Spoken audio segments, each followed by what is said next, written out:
Hello there again, everybody. I'm going to be doing another Jund League today. I believe this is number 118, and Kamigawa Neon Dynasty has been released in the past few days. So I'm going to be trying out some of the newer, hopefully powerful lands from that set. Other than that, I've just really tried to squeeze it into what I believe to be the most competitive shell of Jund, which is Jund Saga, playing both Ragavan, Urza Saga, and Companioning Luris. I'm playing one copy of the Seiju Who Endures, and I'm also playing a single copy of Sekenzan, Crucible of Defiance. Obviously, only playing one of each means that I'm not likely to see them a lot, but I do have Urza Saga in the deck, and I squeezed in a copy of Expedition Map, such that we have two more cool utility lands that Urza Saga will eventually funnel into. So that should be pretty cool. Still running the Ren and Sixes because that's a powerful package with all of the lands now. Obviously, Channeler and Monkey, kind of the best one drops in Modern right now. Gwaif, excellent. Croaks are pretty excellent to round out the threats. And then just your grindy, typical one-for-one tools that Jund has been known for over the past decade. So, let's take a look at the current Modern metagame, see what the top tables are looking like. This is a 30-day refresh, so with all the newer cards, it may not have significantly impacted this lineup so far. So if I set it to 7 days, it'll be slightly more accurate.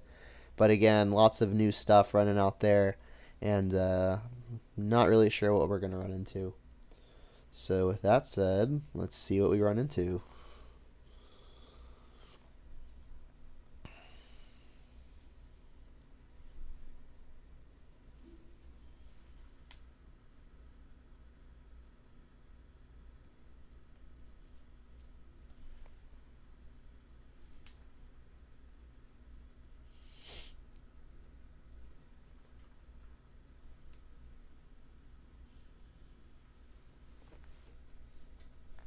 Yeah, one thing I am kind of worried about is the mana base. I went down to 8 fetch lands, which is one less than I would usually run, and I also am not playing Basic Forest, which will make us softer to Blood Moon. But honestly, Blood Moon was always kind of a card that was excellent against us anyway, so I'm not really losing a bunch of equity still being bad to it. I don't think. So I kept the basic swamp, and I obviously kept the basic mountain. I saw reason to maybe cut basic mountain, but there are so many red spells in the deck that I figured that there are going to be plenty of situations where I can wish to fetch for basic mountain to relatively painlessly cast a red spell. What's up, Budak? Yeah, having a chill Wednesday, so I figured let's play some new lands. What's up, Mom? Oof. And we get to go first against Path to Phyrexia. We have a 1-land hand with Bauble and Thoughtseizes. I think I'm meant to keep this. Any non-Urza Saga land, and I guess also non-basic swamp land, means that we can cast Ren and 6 on 2. We've got an extra look at it, and even if we brick, we're still casting discard spells. Yeah, ambitious mana base for sure. I would have liked to squeeze another fetch land in here, but honestly, couldn't really figure out room for it. If I were to cut something, though, I think it would have to be a threat. Let me hide this. Alright, so I will bobble the opponent to get info on what I should be discarding. They've got a channeler on top.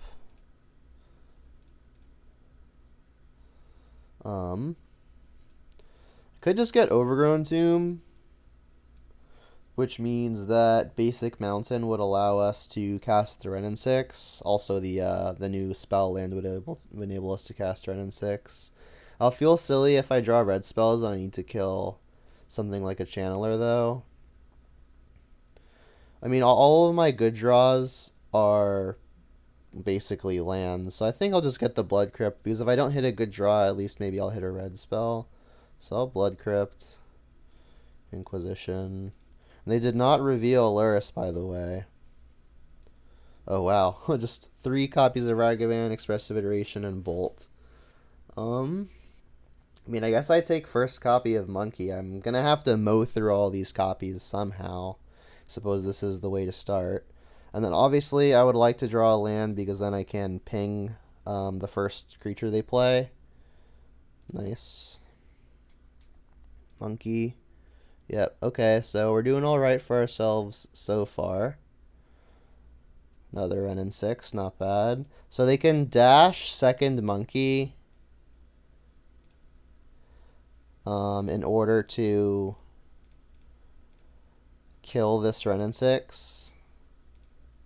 But then we can Thoughtseize and deploy another Ren and 6, or rather Ren and 6 and then Thoughtseize the other Monkey.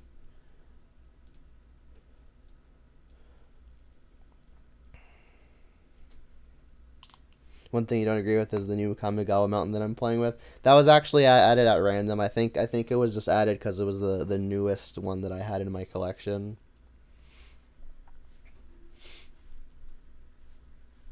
But yeah, the mountain's definitely a little wacky. I like it, but it definitely stands out.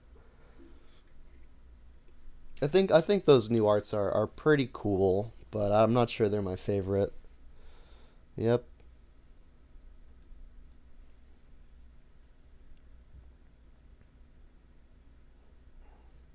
So they only have creature in their yard. They cannot achieve Delirium unless they've got Bobble. So I could deploy second Ren and 6. So Channeler's gone. If I deploy second Ren and 6, I can buy back a land and hold up an Unholy Heat.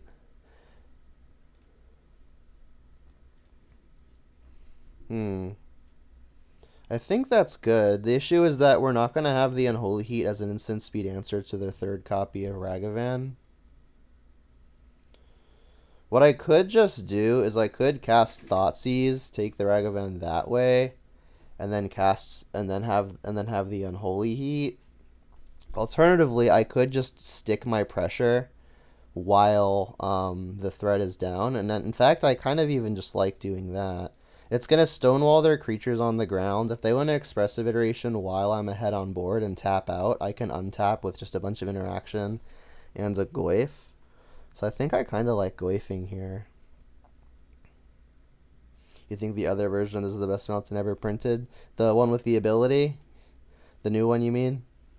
Alright, so we know their hand has Monkey Iteration. Oh, they're just playing all of it. Okay. So they still only have 2 types. They're going to presumably cast a spell and then turn these channelers on. So this Ren and 6 may not be killing something for much longer. So I do think I would like to convert it into a removal spell. So I can Ren and 6 first. Ping one of these. I don't have an attack. They don't really have a reasonable way to get this out of the way. So we stonewall this for a while. What I could do is I could play a Nile Spellbomb and hold up Unholy Heat. And then if they trigger the Delirium and they're forced to attack, I could pop Spellbomb and eat something.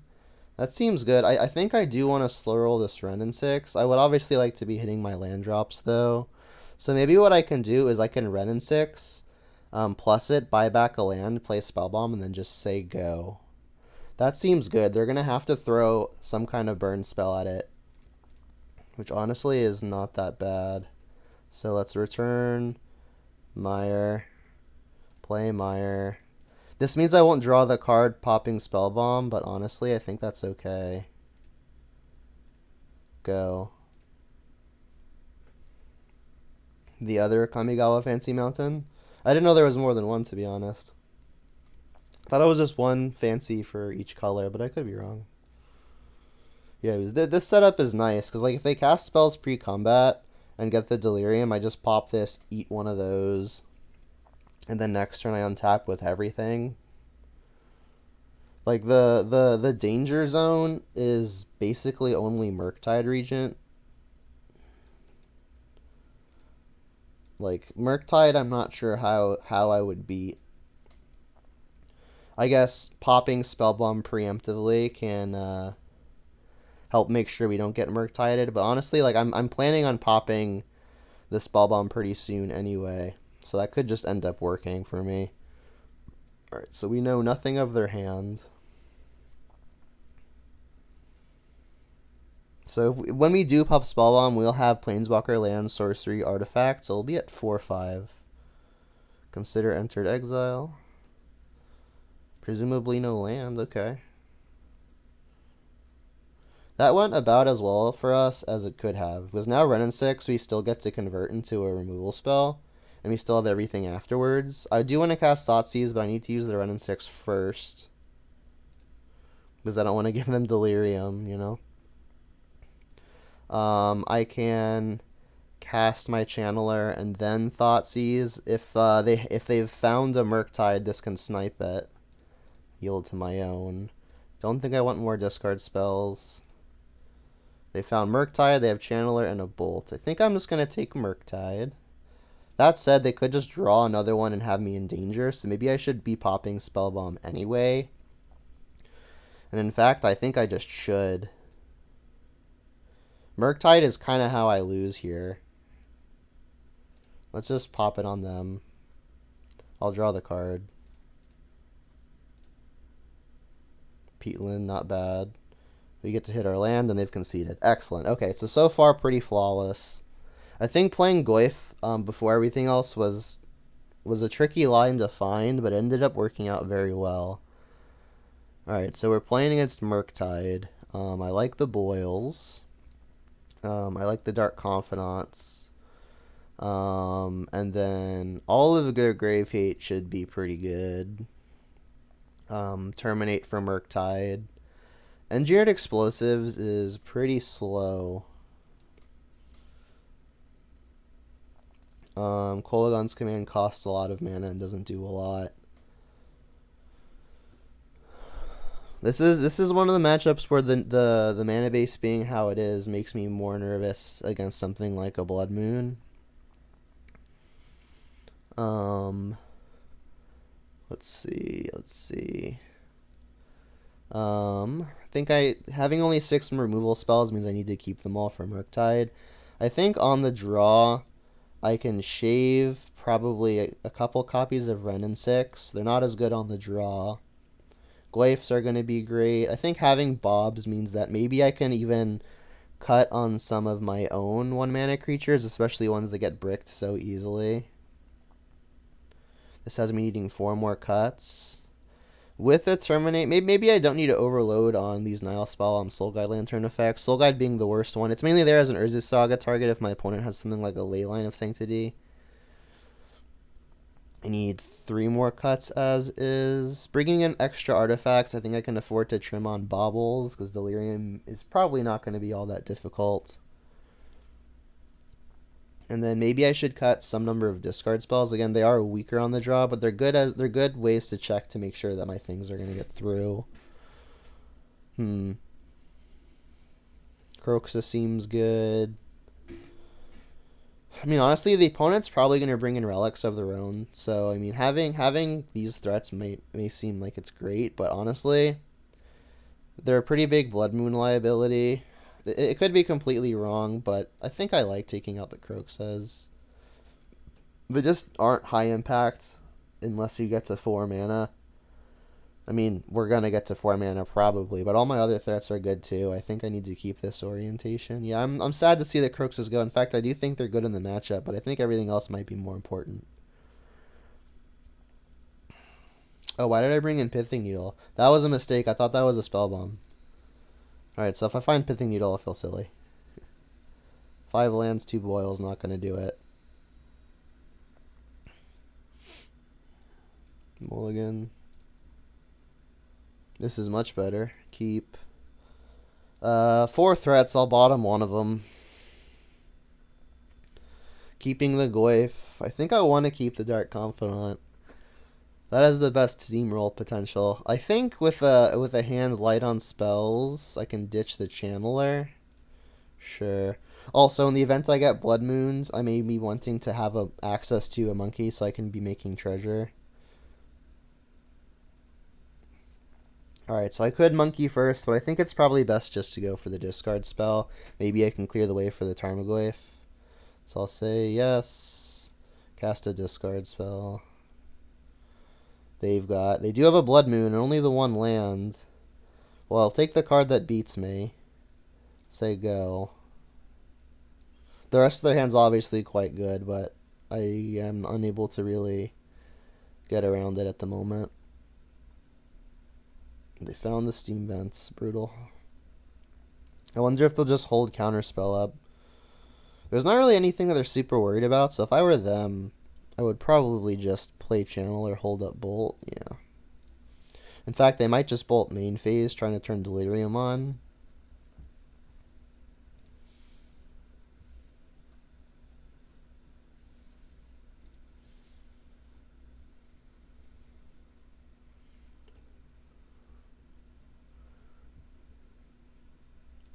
Yeah, double channeler is going to be quick. So I think what I want to do is probably just play Tarmogoyf. They're going to get Delirium on relatively easily. Goyf is the only thing that doesn't just immediately die to this bolt. This would probably be a spot for basic forest, but there's not one in the deck. Again, fully aware that the mana situation was going to be rough. So I guess I'll go to 14. Play the Goyf just because it's the only thing that doesn't die to the bolt immediately.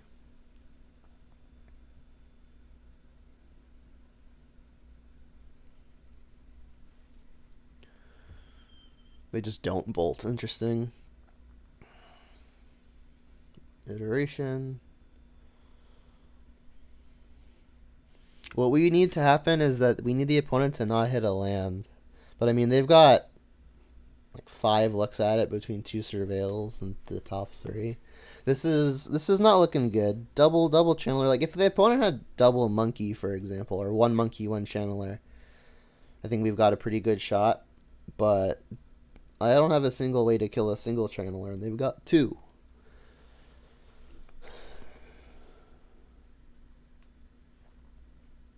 They've already kept on top. That's got to mean it was a land. Land has got to be the nuts here. I'm going to have to somehow figure out a way where I can turn a race. That would be how I beat double channeler. They've already got both. They're going to presumably attack me for 6 here, put me to 8. So I am dead next turn, unless I can find a way to deal with their stuff. Yeah, Spire Bluff was found. That makes sense. They've got instant, sorcery, enchantment. Or not instant yet. Well, now they have instant. I was assuming they were casting the bolt here. So something to keep in mind is they can target themselves with the relic in order to ideally shrink the Tarmogoyf. And they spike the delirium as well. That is brutal. Not what I wanted to see, obviously. Need to find a way to kill something immediately.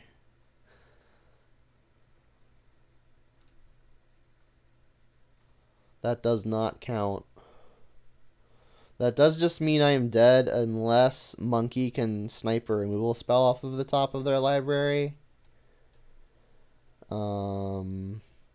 I guess I'll get basic Swamp. Dash the Monkey.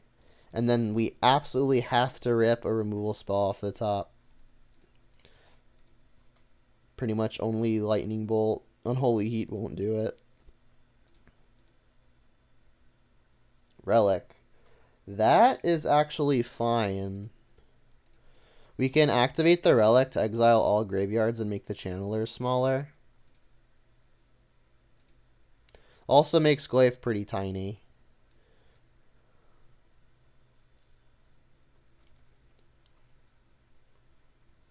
They could then bolt the Goyf. Honestly, I don't want them to attack, so I'll pop the relic first, because maybe then they don't. Although, I actually get to dash the Monkey if they have to attack. Yeah, I'm gonna get hit for 2.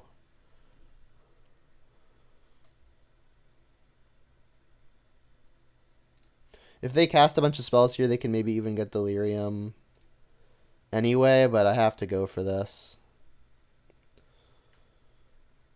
You're saying, like, just tap it first? Yeah, I could have, but I'm popping it anyway. But you're right. I could have tapped Delirium. Or no, I can't. That actually does not work because they just bolt. Like they just remove the instant and then bolt, so it doesn't work. Renin 6. Well, that surely draws out a counterspell. I could Thoughtseize first. So if I Thoughtseize, they just cast Bolt, I die. That doesn't work. This is obviously an 0-1.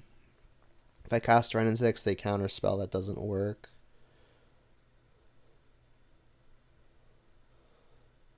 I guess what I have to do is Monkey, just dash a Monkey, try to spike a removal spell again. They'll kill it, but there's not much I can do about that.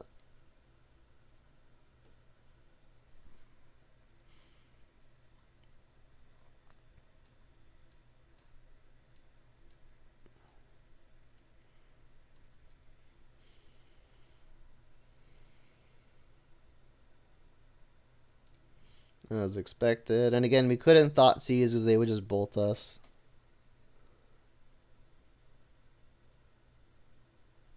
They kept it on top. That's scary. So Goyf now a 2-3 again. Still can't Thoughtseize because I would still die. Channeler. This iteration's gone. Apologies. So their hand is Bolt and 1 unknown. And then I've got a pass here. So if they can get Delirium going, we do just die, but that's where we're at.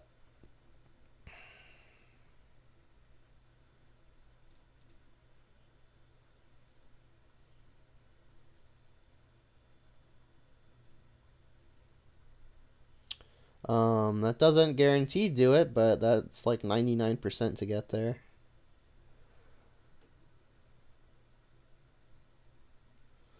This is a sorcery, so they just need to find a non-instant, non-sorcery, non-land. That is a creature, so that gets them there.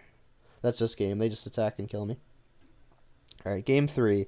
So we saw multiple copies of Relic, which is why we took out the Kroxa, on top of it being a Blood Moon liability. So, I mean, all of the reasons to not play the Kroxa we did see. I mentioned I did not intend to have the Pithing Needle in the deck. That was an accident. On the play, I think the Renin 6s are definitely better. So they play their 1-drop, we play the thing and kill it, which is excellent. Also on the play, Monkeys get a lot better. Also versus Blood Moon, Monkeys are kind of great. So I think I even want this back in. So I need 3 cuts from here. Thoughtseize takes the Murktide, so I like the Thoughtseize a decent amount. On the play, Bob is even better. Maybe I should just further insulate myself against potential Blood Moons. What that would look like is what? I could maybe take out something like a map. There isn't like one particular land that's excellent here. Like the Pisseju doesn't really do anything. The Sakenzan doesn't actually do a whole lot versus things like Murktide and Channeler. I can see taking map out. Shadow Spear could be good. Spellbomb's probably fine. The Pyrite, that is.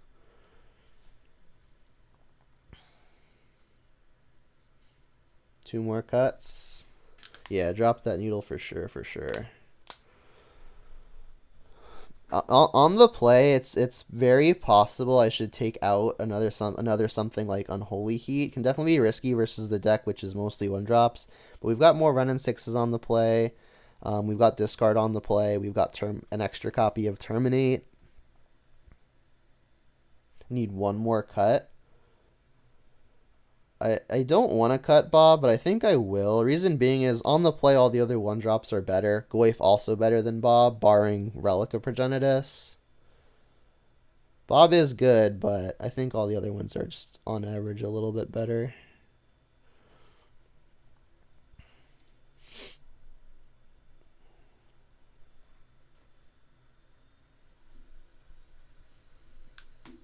I would like to go first. Reveal the thing. Yep, this hand works. So I'm going to want to get basic swamp sooner or later.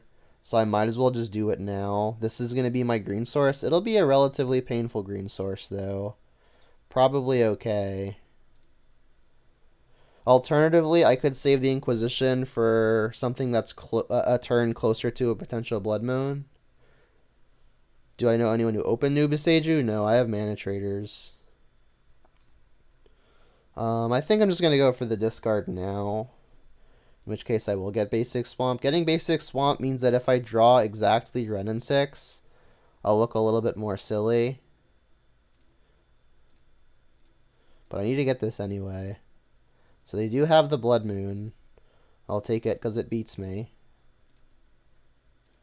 I won't guaranteed have another discard spell by the time I can get it in. Shock of Steam Vents, play a Channeler. Yep. So they're going to have various counter spells available. They drew Bobble, okay.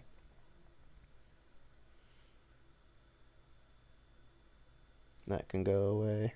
So we know their hand minus the Bobble. They've been to Murktide.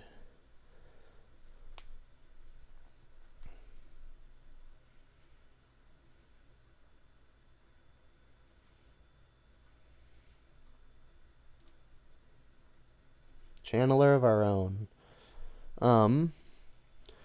Getting Basic Swamp looking a little bit unfortunate here. I would like to play the Tarmogoyf now just because it's so much pressure and it gets in under counterspell. I'll still have to do it, but it makes it a little bit harder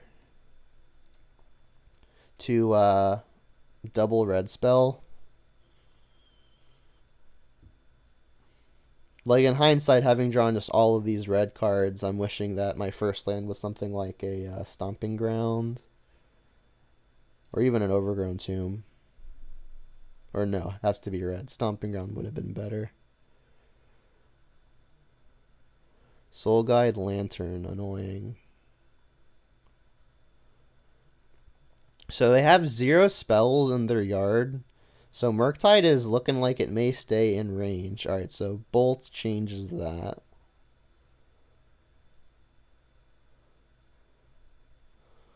We still know their hands. Or no, sorry, they used the Misty.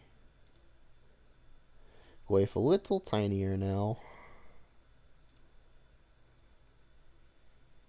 So they're in this counterspell, Murktide. I would love to find some Grave Hate of my own. Or Terminate. Bobble. Not quite. I would like to kill this. There is a creature in the yard. Alright, let's play this. Go to attack.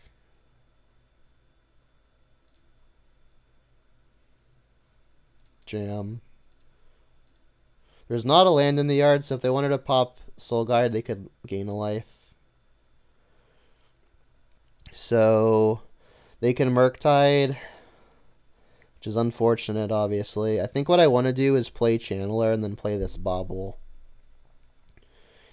If they tap out for a Murktide, that means they don't have Counterspell anymore. If I find a red land, I could maybe shoot their thing down. Alternatively, I'm not going to be able to get Delirium and kill Murktide because they're just going to pop Soul Guide, which is pretty sticky. Them exiling their yard is also going to make Goyf pretty small, which is unfortunate.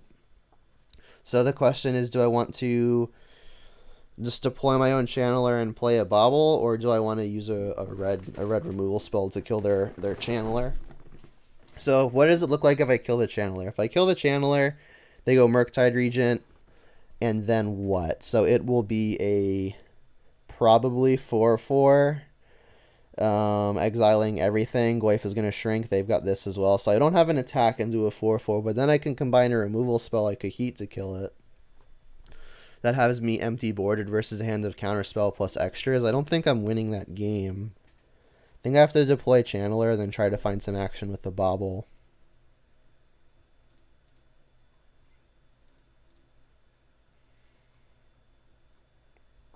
Land.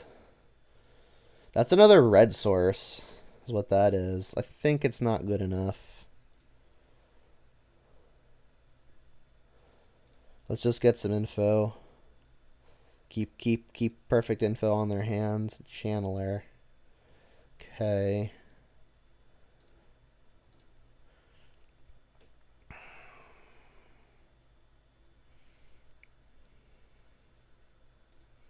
Draw. Monkey. We'll get smacked for 3. So we know their hand is Murktide, Counterspell, Counterspell, Channeler, 1 unknown. I'm wondering if I should sacrifice the Peelan at the end of the turn. It's my only green source. But at this point, none of my green spells particularly matter. It's pretty much just Goyf and Wrenn and 6, neither of which I would play over the things in my hand.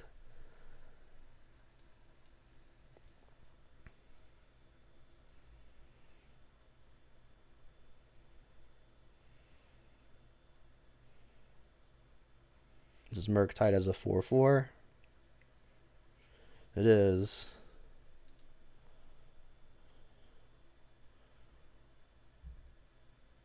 So finding a red land means I get to kill this Murktide.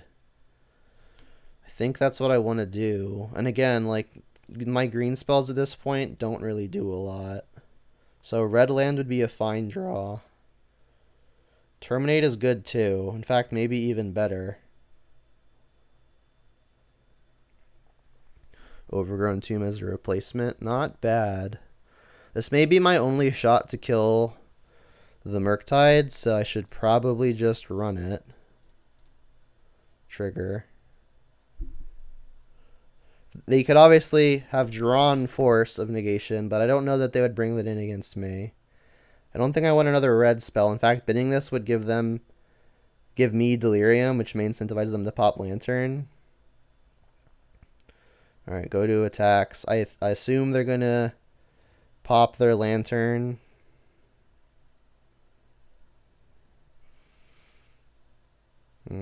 So we're going to attack for, I guess, 3. I could not attack with Channeler, but I think the odds they get Delirium on are relatively high. 3 Grist better than Laris? Maybe. Alright, play this tapped. Go. So this is already Lightning Bolt proof. 2 types in the yard with not one of them being instant. Here comes other Channeler. Yep. But I mean, we've got the red spells for these. Relic is pretty annoying.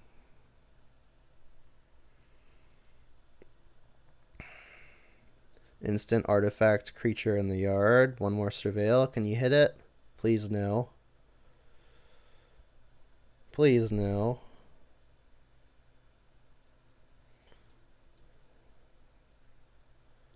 Okay, and hit the land. Wow, they did hit it. So lucky.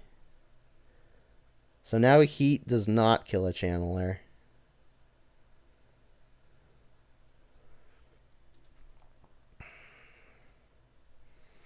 Honestly, though, Red Source might be one of my better draws. Because that means I can both dash Monkey and bolt down the blocking Channeler. I've got a lot of good draws here.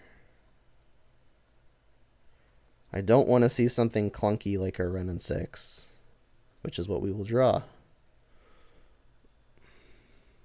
Another Monkey. Well, that's also kind of clunky. I guess I'm only left with one possibility here, which is bolt the Channeler and attack.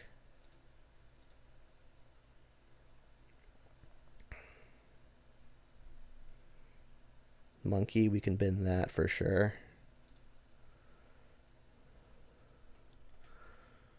I mean, their hand is double counterspell while I'm ahead on board. They can activate Relic targeting themselves to shrink the Goyf, but that would also have them taking off Delirium. Alright, they've got creature and instant, so what we get rid of I don't think matters a lot.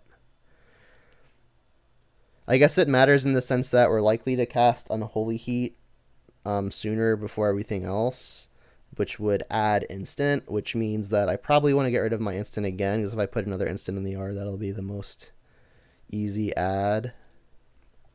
Attack. Go.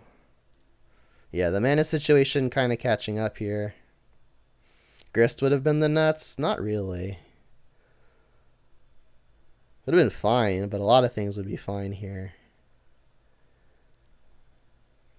I appreciate the enthusiasm, though. Definitely a weird game. If we had second red source, I think we'd be farther ahead.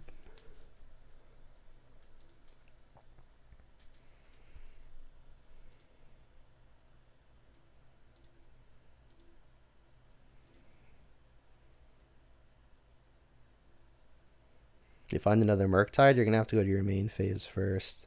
Another Murktide could be problematic. That looks like what it is. Second Murktide's going to be a hard one. Brutal. What's up, Insect? Yeah, Murktide's a murky draw. It's going to be a 4/4 again.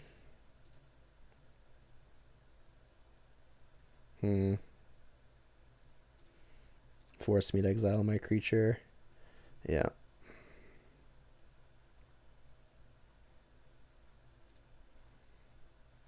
Wow, it's another red spell. Not fantastic. Alright, so what do I do here? I can only do one thing, which is pretty unfortunate.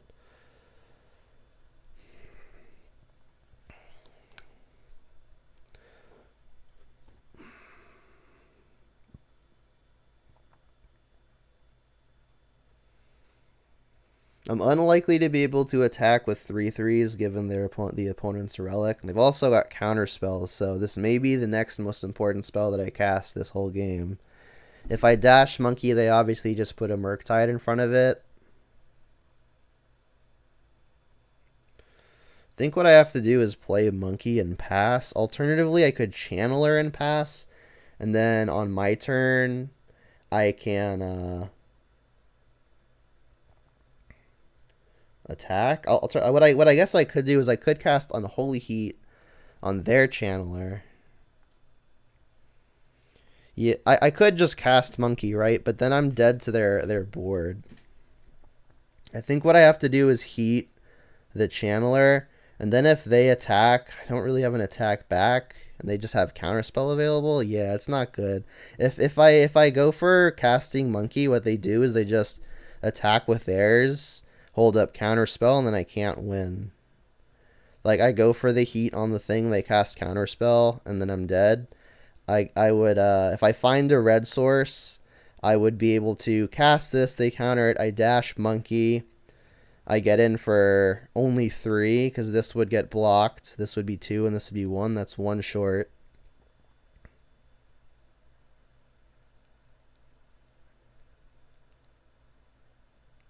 It's 1 short. If I go Monkey, that's kind of the same thing, they attack with just this. Or if they can get Delirium, they attack with both and kill me. But most realistically, they attack with just Murktide, and then they just hold up Counterspell, and I can't win. Because I won't have a flyer to block this the next turn. I think I have to Heat this while they're tapped out. Spell Bomb, that is no longer good.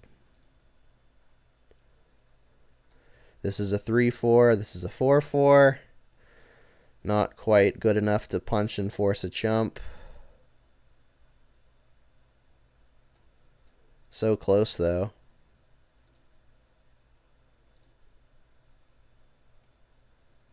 Yeah, they at least have to think twice about attacking if they don't have a second creature.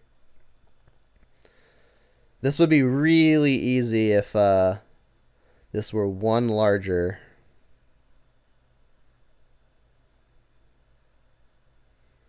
But yeah, as it is, they just have to attack with the Murktide and then hold up a counterspell because they've got Relic in play.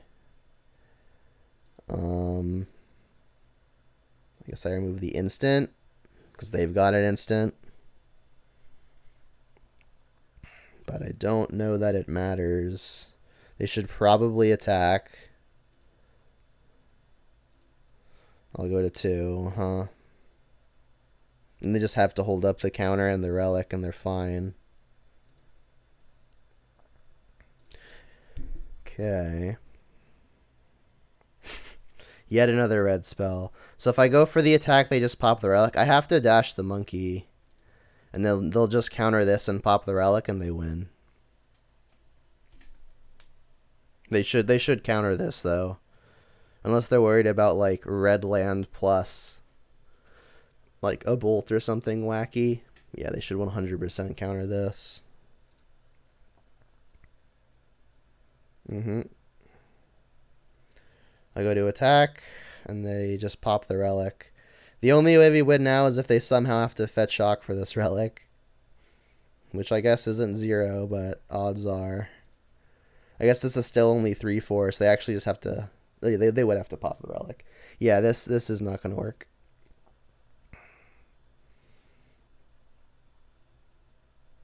Unless they don't have a basic island in their deck somehow.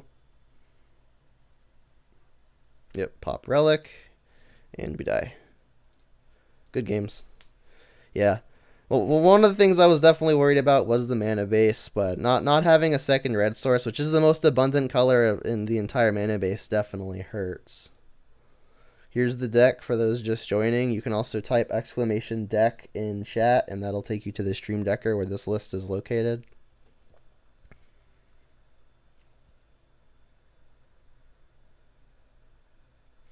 Having trouble. You said you're having trouble figuring out which land to cut for the Beseju? Me too. I'm playing 22 lands, which is one fewer than I wish I would be. Yeah, it was tough. I think that matchup is fine. It just our mana situation was a little rough. I did surveil a fetch land to the graveyard on like the 3rd turn, but it was also at a time where I couldn't afford to keep the land on top.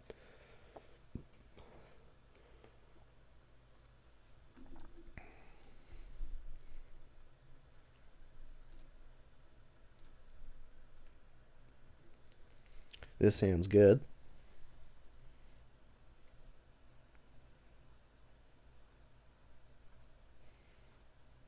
No companion from the opponent.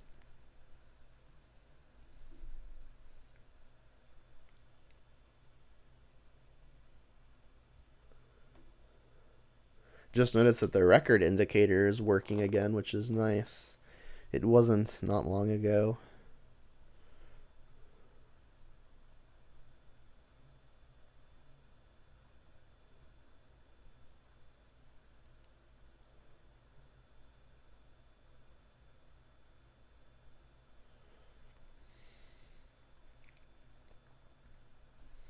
Brewing a new Naya version instead of Jund. Not sure if black or white is better. This list makes you want to try both. White is cool for things like prismatic ending. What are the big? I guess it's like what payoffs are you trying to play, right? Like the black, you obviously get like the discarded spells, which tend to make your combo matchups a little bit better. Whereas like prismatic is not usually excellent versus combo. Combo's not super abundant though. I like the discard better versus like the control decks that aren't playing Omnath. Whereas prismatic, you're not super happy against Omnath anyway, though, I guess. Yeah, it's kind of close. I guess like Kroxa is a nice recursive threat that is a big pull to black. Naya lands list with heat. I'll take a peek at it soon, I promise.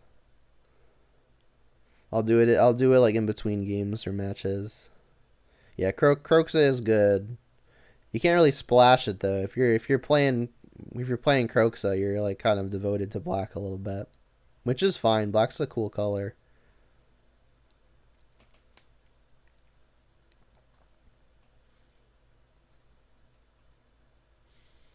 I guess the opponent in the tank about their first land drop, maybe.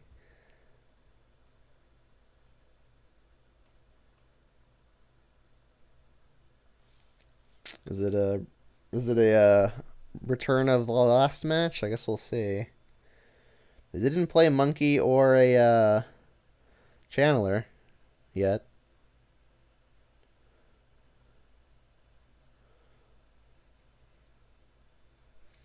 I think that lends me to want to lead on Inquisition anyway. It's pretty much never gonna snipe a monkey or a channeler because they would have just played it now and they would play it pretty much immediately. And then them not doing anything means that it's pretty likely they've got the removal spell. So this is the play that has me not doing basically nothing with my turn. They could spell pierce, but I feel like 1 mana removal is more likely than spell pierce.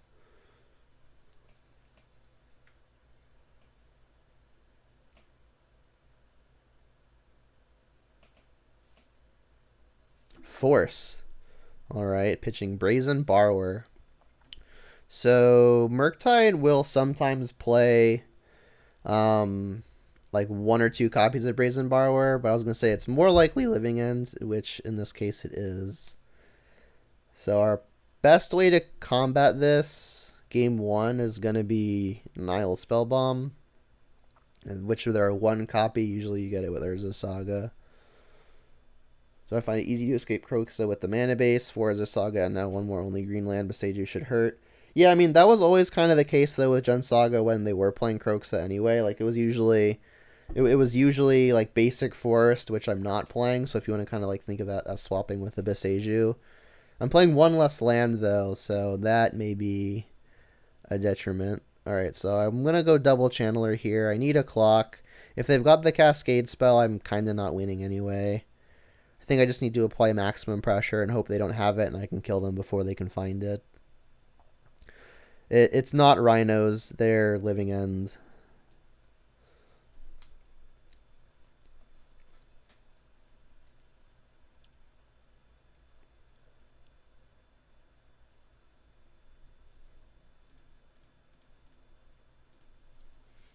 Alright, and then this is where I hope they don't have like a Shardless Agent or something. If they've got it, I'll just concede and save everyone's time because I'm not beating it. I'd have to get absurdly lucky to win from this position. You've been testing Hidetsugu and Boomerjun, and the card is sweet. You'll have to remind me what that one does. Alright, well, they cycled. So maybe they don't have the Living End yet, or they're just not satisfied yet with how much of a blowout it's going to be. Fire and Fire Ice would also be bad. But again, I'm in the position where I think I have to get very lucky to win this game.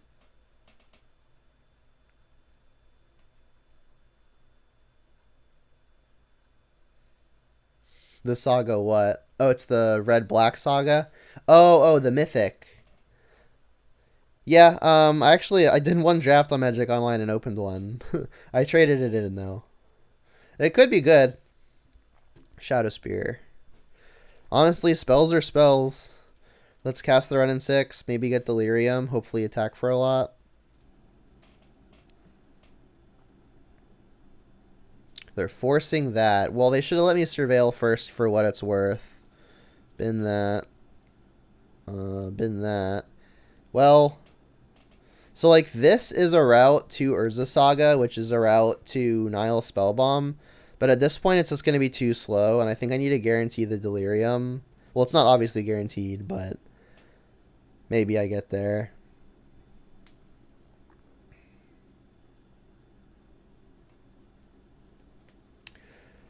Nashi is the legendary rat. I don't think the legendary rat is very constructed playable, at least into the eternal formats.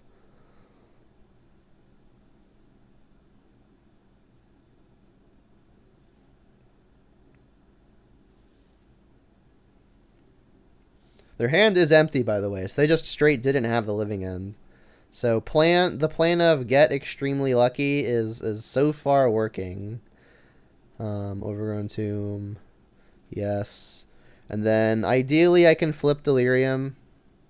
That does it. Graveyard. Monkey. So we're attacking for 6 here.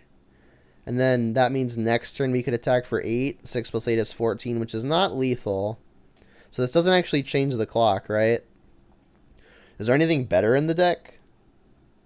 Right, because this attacks for 6. Next turn we attack for 6. Next turn we attack for 6. That's 18. That is 1 short. I guess Shadow Spear means that it's not actually short, though. So what am I trying to find? Monkey might just be the next best thing, but honestly, it doesn't change the clock at all. I'll just bin it. Shadow Spear will resolve, and then I will attack. And then we get lucky, hopefully. Yeah, Spellbomb is the best draw. We can dig towards that for sure. Yeah, we're dead to a Violent Outburst. We're dead to a Shardless Agent. So I'm assuming that means there are 8 cards we're dead to.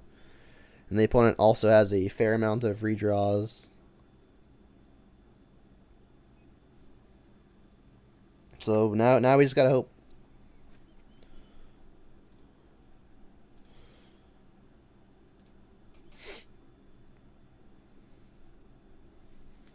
Yeah, and we are also dead fairly immediately if they cast it, right? Because they'll get a 3/3, a 7/7, and I guess a 5/5 and a 3/2. Yeah, we are just at a 0-sum game to a living end. Yeah, Rallier's a sweet one. I remember when it first came out, people were trying various zoo piles with it, various combo piles with it too. I mean, 3 mana, 3/2 plus the best thing in your graveyard is cool, but I don't know how exciting it is.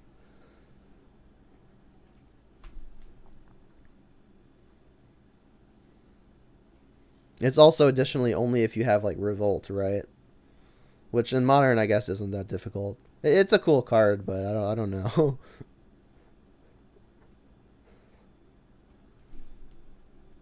maybe there's something sweet there.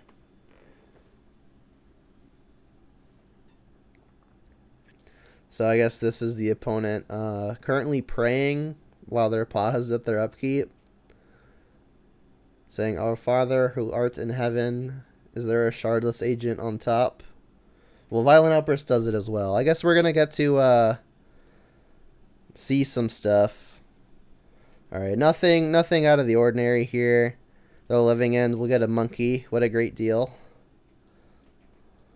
And then there's nothing we could draw. Clearly the opponent's god is working for them, and the minute they took in their upkeep to pray worked. So maybe I should ask who helped them, because I could use some of that. All right, so we're playing against Living End. I like the Dark Confidants. They actually don't play a whole lot of islands, so I don't think I'm bringing in the Boils. I do for sure though want things like Nile Spellbomb, if I can grab it. Come on. Nile Spellbomb in, Soul Guide Lantern in. I think Unholy Heat is probably the first thing out. Nothing else really does anything, right? This doesn't do anything. Explosive doesn't do anything. I guess like Terminate also not great. I guess like, yeah, it's not great. Let me just take it out. I was like, if they just cast like clunky things, then maybe I can terminate. But that seems like not likely. Everything else seems fine. I think maybe Shadow Spear doesn't matter the most. Like when they kill me, they're killing me by a lot. I don't think a Shadow Spear is gonna swing it. Maybe Kolaghan's Command is better than something. The discard's good. The 1-drops are good. Bolts aren't great, but it's probably just better than Kolaghan's Command, to be honest. Yeah, I think I like just running this. I don't think I'm Kolaghan's Commanding to have the opponent discard a card. That doesn't seem very exciting. Yeah, just a humble monkey versus a mighty whale. Indeed. Let's go first. Reveal the thing. So Urza Saga means that we can eventually get to Nile Spellbomb, but the rest of the hand is really slow. Kolaghan's Command is like the worst card in our deck. Pirate Spellbomb doesn't do a lot. A single Goyf is unlikely to get there on its own. I think I got a ship and like hope to find a monkey. Oh, I'm not gonna say no to this. I'll bottom the Kolaghan's Command. Pirate seems bad. It's not good, but it's probably better than the next best card in the sideboard. Bottom this Kolaghan's Command. The opponent mulliganed as well. So I'll go Blood Crypt on 1, cast a Spell Bomb. What's up, Baden?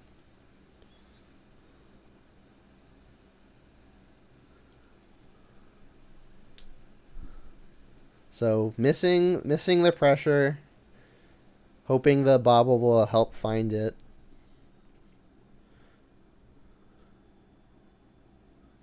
Is it, you're asking if it's better than Heat or Terminate? Yes, because Heat and Terminate are both terrible, and the Spell Bomb can at least cantrip.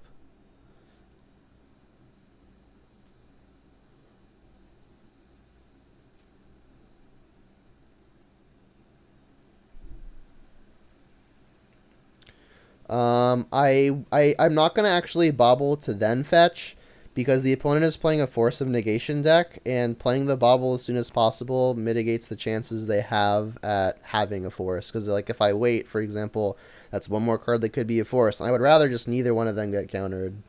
So I can always do the Scry Trick next turn, but the next turn I want to play Ren and 6. So there just really isn't a good window where I want to pull this off. So I'm just gonna blow the bobble early, I think. Jund deck, play Affinity. Fair point. Yeah, there is a need to play Spellbomb in 1, and that is Force of Negation.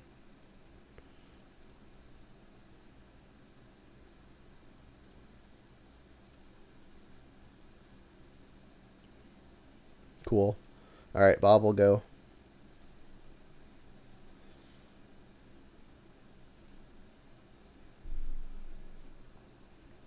Jund is really good if everyone plays Affinity, I agree.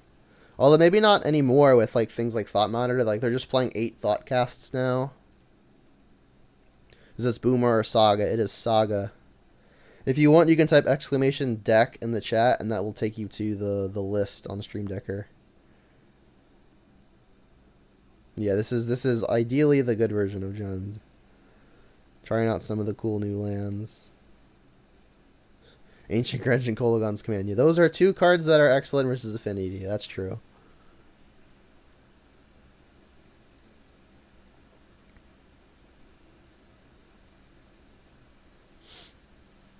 Now, one thing that is kind of tricky with the like opponent sideboard cards is like they could pretty realistically have Force of Vigor in the deck, which means that I'm not super excited to expose both spell bombs at the same time. But simultaneously, I want to get the second one under a counterspell. So I kind of have to do a little bit of a balancing act to figure out when's the right time to play the second one. By trying Reality Heist. I don't know what that is, but if it costs 3 or more and is a permanent, no. Because I'm playing Luris as a companion. Alright, so I'm going to assume... Actually, I don't actually know which one this is going to take. If they can't beat second Spell Bomb, then they'll take that.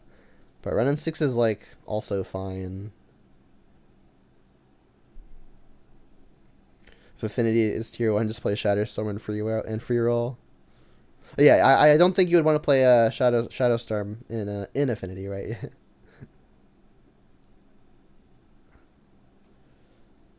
I don't know what Reality Heist is. Oh, you're talking to Aiden. Okay, never mind. Ignore me. Alright, so they did in fact take second Spell Bomb. Interesting. And cycle. Okay. Draw from Bobble. More lands, not great, but I mean this is what I'm putting the Ren and 6 into play. They know about the Foothills, so I'll use that one. Stomping Ground, yes. I doubt they'll cast a Forest because they didn't force the first Spell Bomb before griefing the second one. Oop, let me use my Planeswalker. That's why it's good, right? Because you can use it. Go. Oh, it's the dig through time with the artifacts. Yeah, I don't think that card's very good. Like, obviously, like, in the very narrow deck that you can play it in, it's probably fine. But you can also only reveal artifacts, which tend to be your engine pieces and not your, like, interactive pieces. So it's like, if you're digging for more engine pieces, I'd rather just draw the engine piece as opposed to finding, like, a relevant piece of interaction. So, I mean, I don't know, I could be wrong.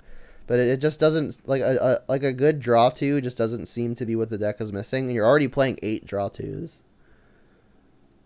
So it's like, it just doesn't feel like it has a spot to me.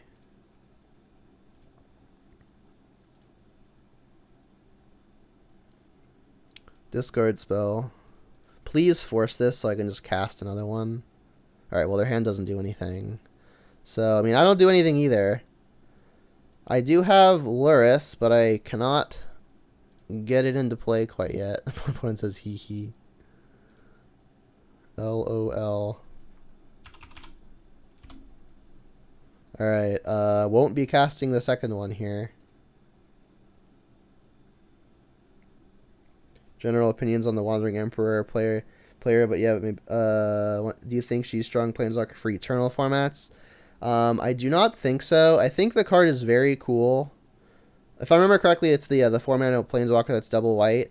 A lot of Eternal formats are not super centric on combat, and the whole shtick with the Wandering Emperor is that it's good in combat, right? It's like it has flash, you can activate abilities to buff your creatures. Like a lot of formats are just not very like combat centric, and that's the kind of format where the Emperor would shine. Now, I guess like the most combat centric format would be maybe like Pioneer. So maybe there's room for it in some kind of Pioneer build. But past Pioneer, I think you'd be hard pressed to see it show its face. Alright, let's get another Blood Crypts. Bobble doesn't do much. I guess what we can do is Scry Trick with this one. Looking for a threat. That is a threat. We want it. So what I'll do here is I'll put Luris to hand. And then I will play a land, buy back a land, and then say go.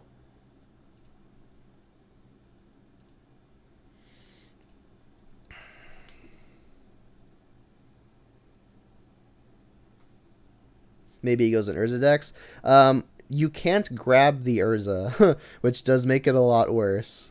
Like I said, like you're grabbing like your engine pieces, which like help you build up the critical mass of affinity, but like the things that you would be wanting to dig for, it doesn't grab.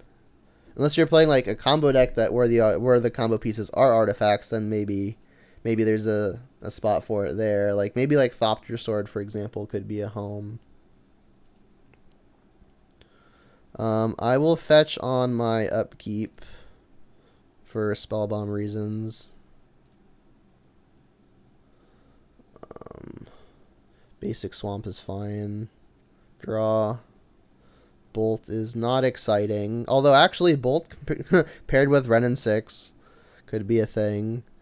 I'll lead here, I suppose. This casts another copy of Spellbomb.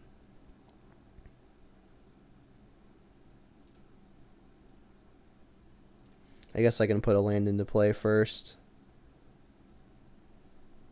Nile Spellbomb, please.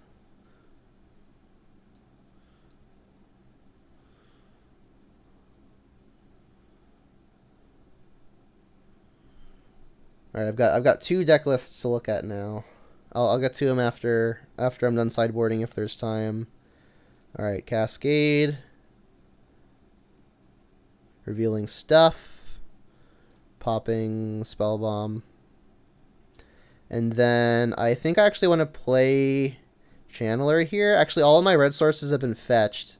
There's Basic Mountain in the deck. I'm gonna get Basic Mountain and play Channeler, so I'm not gonna draw the card here.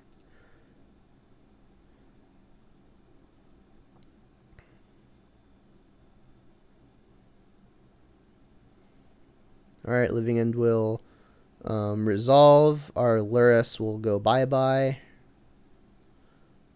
But then second... Oh, I guess they're gonna get this anyway. Alright, so they'll get a 5/5. You know what I could do? Is I could Lightning Bolt my Luris. I'm gonna Lightning Bolt my Luris.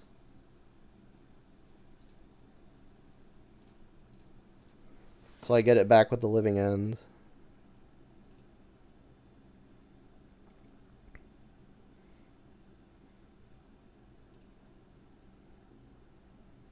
Then this will resolve.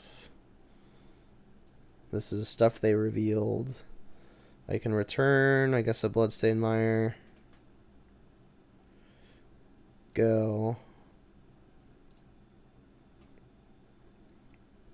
Yeah, that was a cheeky play. I don't know if it'll be good enough. They may be incentivized to go after the Ren and 6. It doesn't just ultimate.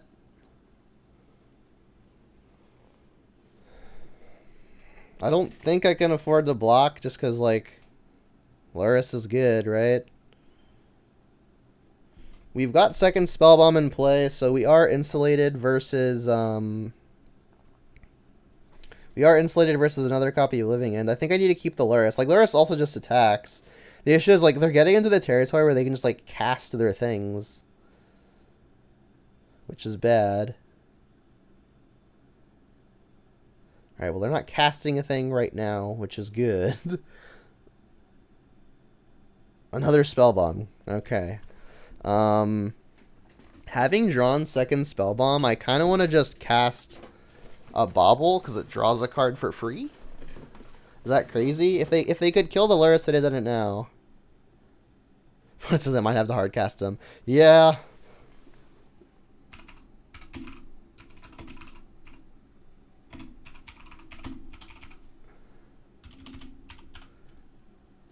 Wow, I can't spell. That's the worry. Alright, kind of want to just cast this Bauble. They don't have an answer to the Luris, they'd have done it. I'll get this in play. Bauble. Trigger. Bolt. That's not a threat. Bauble will resolve. Bauble me. We've got Saga on top. That makes things that are large. I think I want it.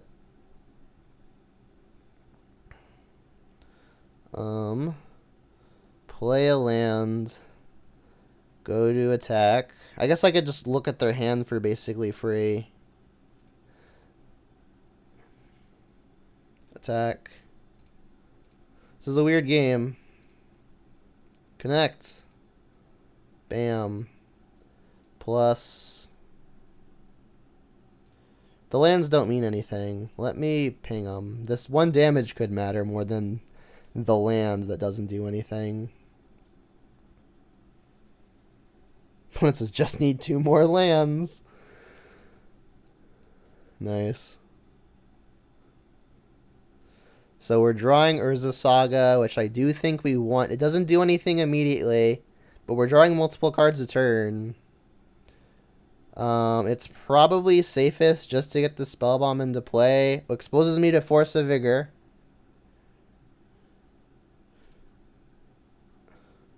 Honestly, though, that's fine at this stage. Surveil to the top again.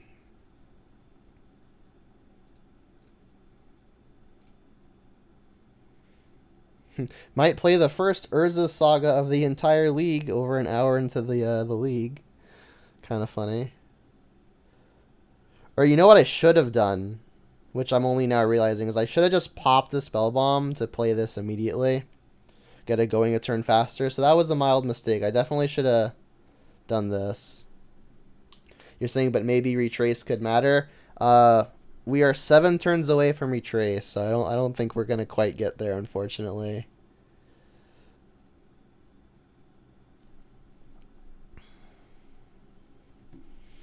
So the fetchables left in the deck are only Overgrown Tomb, by the way.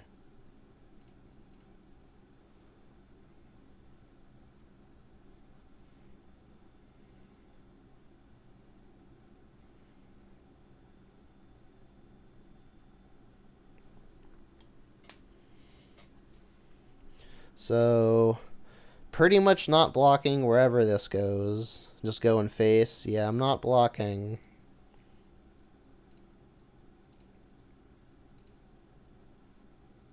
Just play a better deck, simple fix. I agree.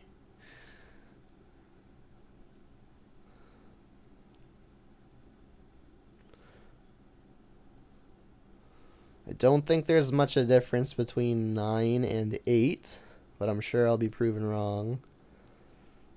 But I think I am going to pop a Spell Bomb here just to draw a card.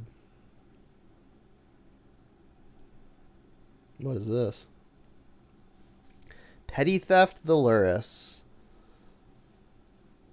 Annoying. Alright, well now there is a difference.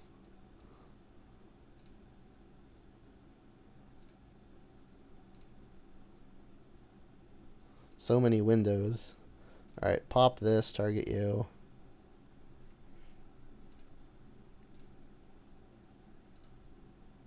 Bob. Not good anymore.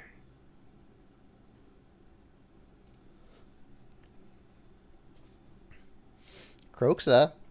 Kroxa's interesting. I can both play and escape that. It blocks this. That was a great draw. So I'll cast it first. I guess, whatchamacallit, the 3/3 flash elemental cycle could mess this up. But I don't think I'm playing around it. The subtlety. They're just flashing in a 3/1, but now I get to kill it with Ren and 6. Feels like a missed sequence there.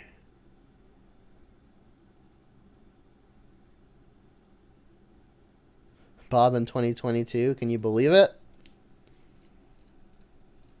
I think its best shell right now, Bob's best shell, is a sideboard of Hammer.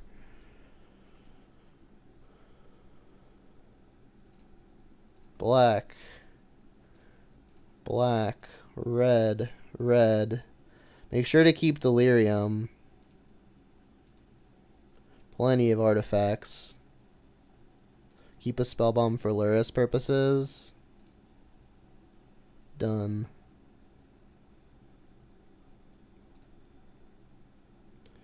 You'll bin the land.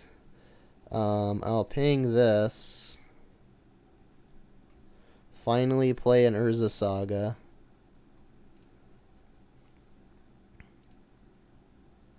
And if they find a Living End, it's unfortunate.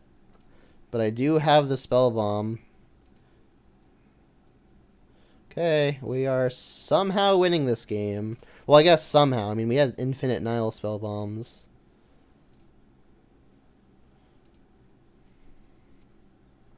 But yeah, Kroxa was an excellent draw. Absolutely phenomenal. Bob and Hammer. Yeah, Bob and Hammer is a feel. Real mood.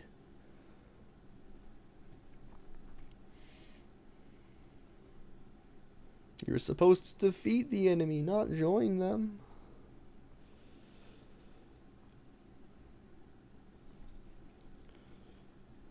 They found Shardless. I mean, that's a Living End. But we've got Spell Bomb.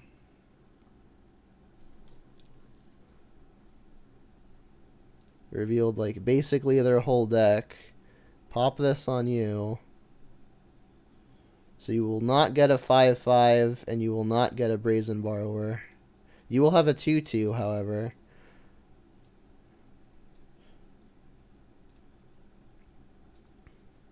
If I ever play an unfair deck. Do you count Omnath Control as unfair? Because I have played that. Resolve this trigger.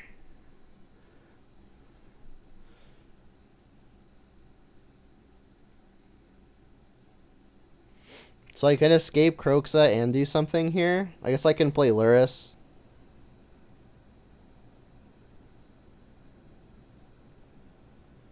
Yeah, and I showed you this at Tampa. It's a sick one.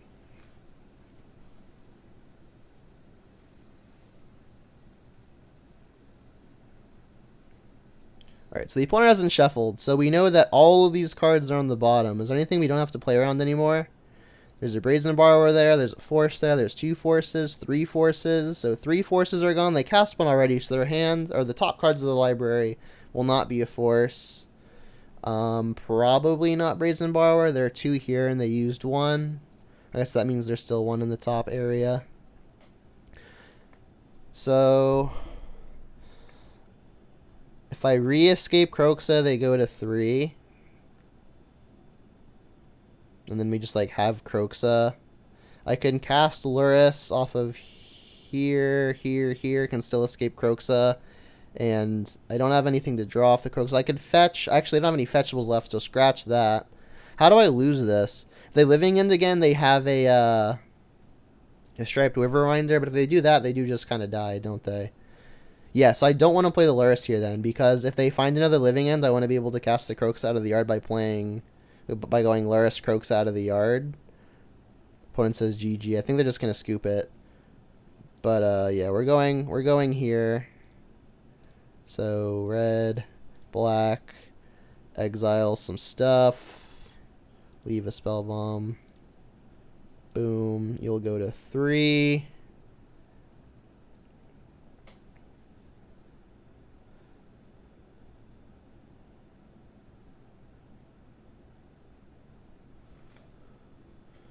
Okay, this is going all right. Still got another game after this. Although the opponent may have to play quickly, so they should probably scoop if they know they're dead. Okay. And then again, I think I want to do this, so that way if they Living End, I can just go Lurrus, Kroxa, and they die. Shouldn't we have kept DRC and Spellbomb? It's a 0-sum. Like, I don't think it matters. Like, if they Living End, then maybe we have Delirium, is what you're saying. If they Cascade here, we still just win, so I don't think it really matters a whole lot.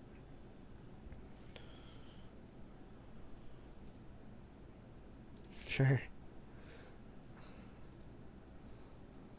If they play a blocker, we attack and also win.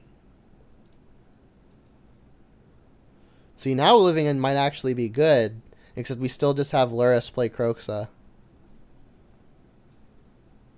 And they found it. That's hilarious. Alright, so I guess I'm glad I did it this way. Identified the one way we could lose and then made sure that didn't happen.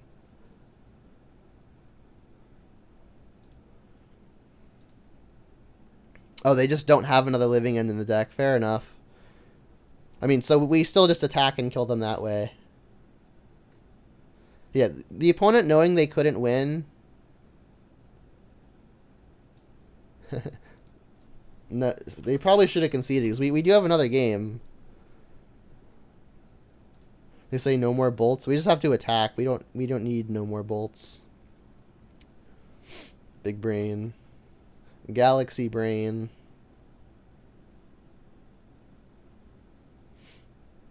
How many were in the deck then? Was that 3? 1 in the yard. 1 here. 1 here. Yeah, there's just 3. What says I get wrecked?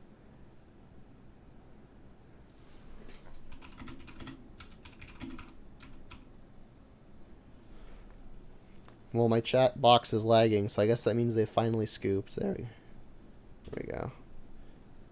Alright, so another game versus Living End.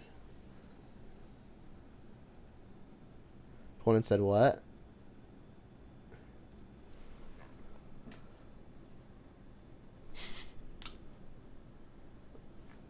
Alright, well, I'm gonna resubmit. I guess they thought they were dead already.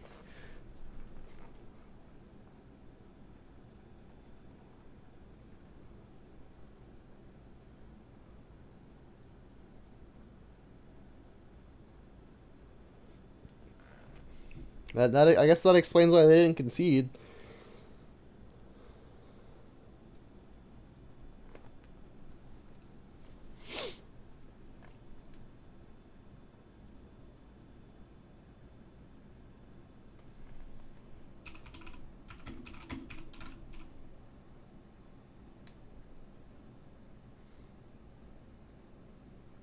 You and CJ are coming back to Magic? Fair enough.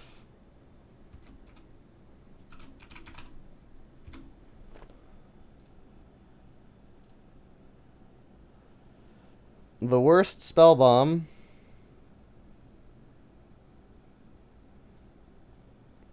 Don't think I can keep. No 1 mana creature or sideboard card, so I think it's a mulligan. Monkey.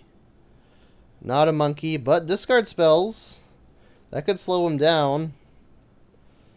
I think it's better than going lower. Bolt doesn't do anything. Although Fetchland makes turn in 6 better. Yeah, let's just bottom this, I guess. I'll go turn 1, Peatland, Inquisition. I'll take the stop off.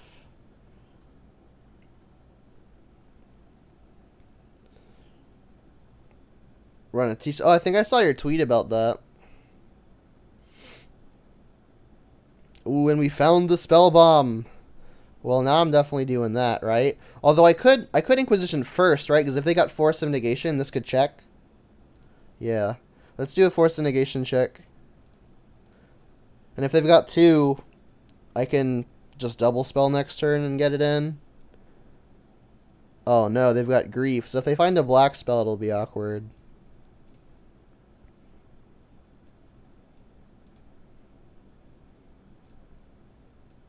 So yeah, black spell into Grief would be unfortunate. Botanical Sanctum. Oh, they found it? Okay. Oh, they're digging for it. They never have it is the best way to think. Really hoping they didn't find a black spell. And they don't. That's big. In the event they found, I guess, a Force, I should do this. I guess we kind of know their hand, don't we? I think I'm still taking the Cascade spell. The Grief doesn't really do much. I could Saga now. And I think I will, because then we can get second Spellbomb faster. Go. We can start recurring it with this Renin 6 faster as well. Botanical Sanctum. Alright, so we know their hand still. Just draw another Spellbomb, I guess. Play a Mountain. Honestly, should I get the Renin 6 going? Probably. I can get the Saga going again, too. Sure. I can even cast another Spellbomb. Oh, yeah, I gotta use the Ren. That's fair enough. Just time them out. I mean, I don't have a way to kill them, but it's looking like that's my win con at the moment. I'm sure I would probably get there with this setup. Oh, they're just going to start casting stuff? That I can kill, though, with Renin 6 and Lightning Bolt.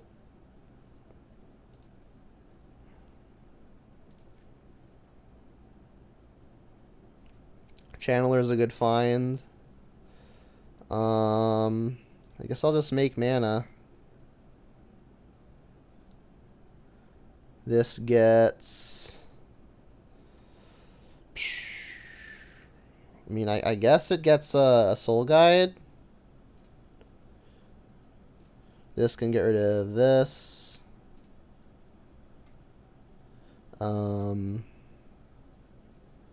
This bolts that with that. And we ping it with this. Draw a card. Just another Renin 6. Go. I can't rebuy Saga. I used the Renin 6 to ping the Curator. There's a breeding pool which we did not know about.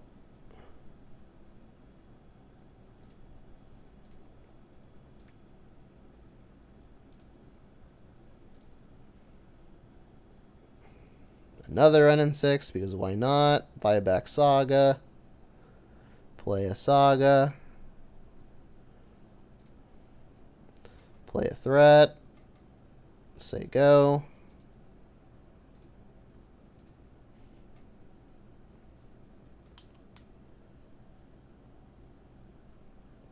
I would appreciate not using language like that.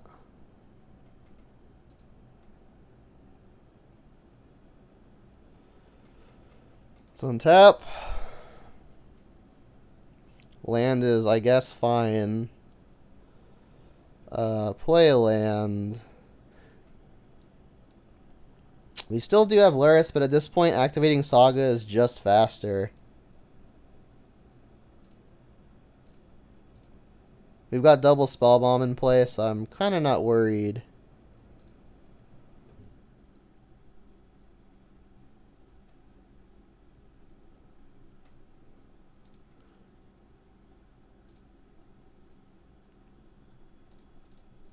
This can get Blood Crypt, I suppose. Say no.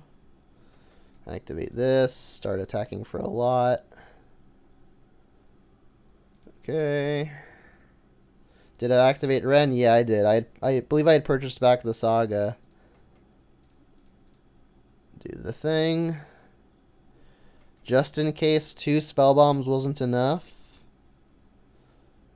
We can do it again. Oh, they're gonna outburst. Yeah, so Cascade. Reveal the stuff. Spell bomb you. Pay the black. Yes. Find a bolt, which doesn't do a lot. Living End will resolve. My stuff goes away. That resolves. This resolves. We can grab another one. We can buy back Saga. Play Saga. Say go. I mean, so we've got the inevitability here. We've also got the time on the clock. See you later, Udok. I will do my best.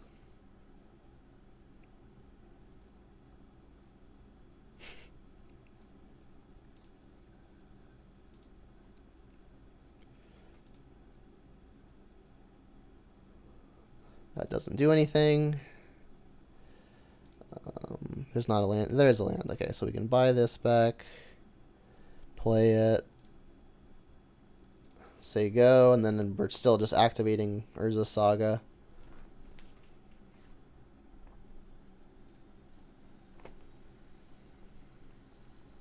I mean, the way we lose is they just cast their stuff.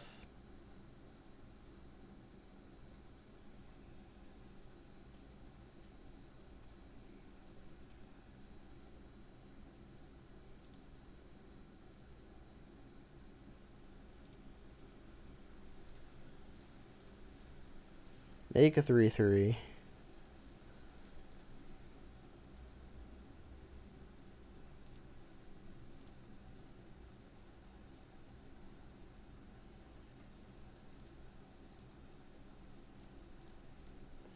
Make a 4/4. Get a thing. Have them be 5/5s. This one shortens the clock, I suppose. Buy back Saga.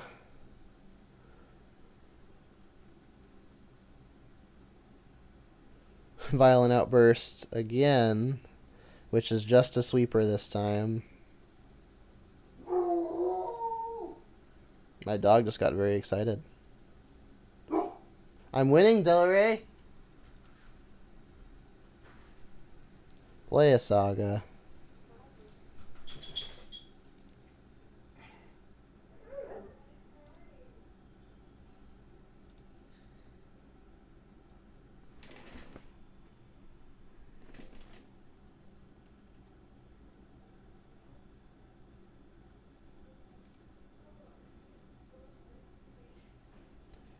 Opponent says I surrender. Fair enough. Lots and lots of grave hate will do that to a living in player, I suppose. Do the thing. Have all the lightning bolts. Opponent says try 2 more turns. Alright, jam. I think we're finally getting there.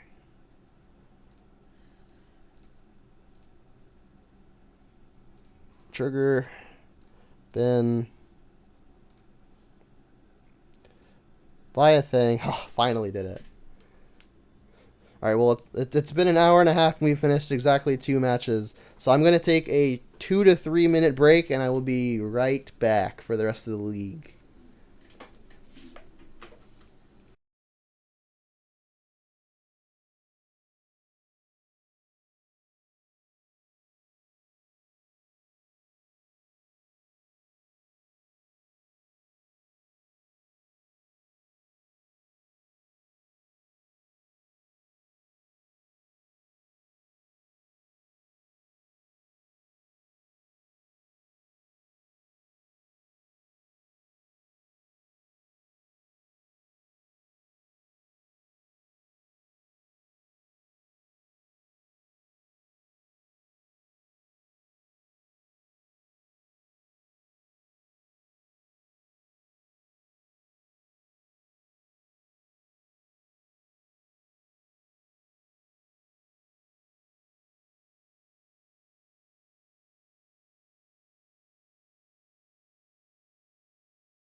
Okay, I returned.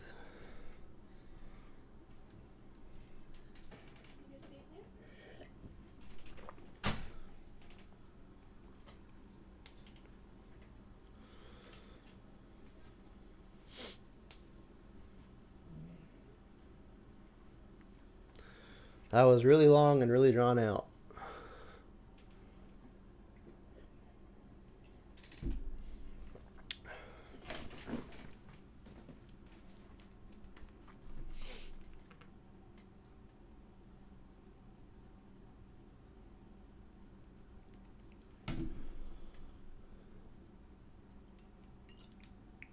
I have this butterscotch beer. It's not actually alcoholic though. It's supposed to taste like the butter beer from Harry Potter. It's pretty good. Do I do dono decks? Kind of. So I have done one and had an inquiry for another back when I was like heavy streaming like a while ago. Back when I was streaming like 4 times a week.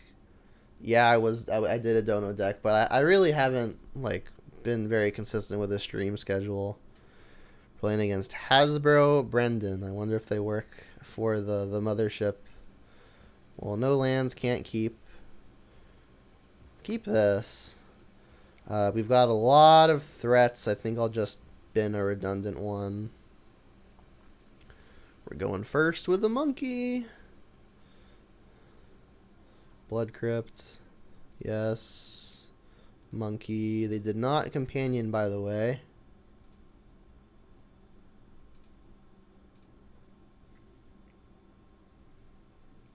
Basic Mountain. You want to see me play some Affinity?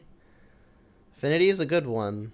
Alright, let's go for the attack. Finding a lane is good, because then we'll get to do something when they presumably kill this.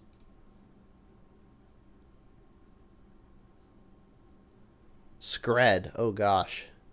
So, Scred means there's a good chance there's a Blood Moon in the future. I only have one basic in the deck that isn't a mountain. I think I can't afford to get it right now, though. I think I need to get this Tarmogoyf in. Not currently boltable or screddable. Mind Stone, yeah, for sure it's Scred. I mean, obviously. Relic is annoying. Jeez. Their hand's good against my hand. Alright, so what I'll do here is I will go Channeler. And then I'll cast a map. Map is going to be a route to basic swamp if they moon us. That doesn't do anything, but it does add artifact for this attack.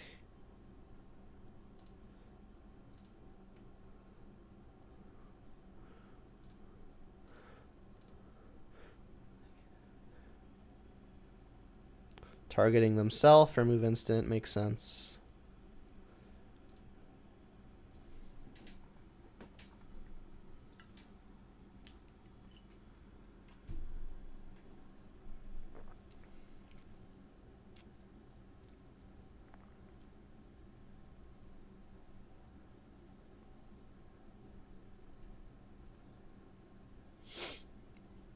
They do nothing? Not even play a land? Or a Blood Moon? Okay. So Kroxa is probably not going to do a lot versus their selection. If they're going to pop the Relic, I want them to do it pre-damage. That way I can start refilling my graveyard with the stuff in my hand.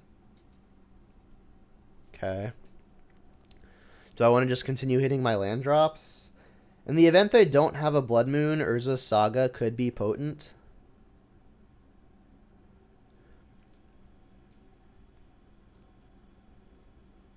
But if they've got the Moon, which they would have slammed. Yeah, I don't think they've got the Moon. I'm going to go for the Saga.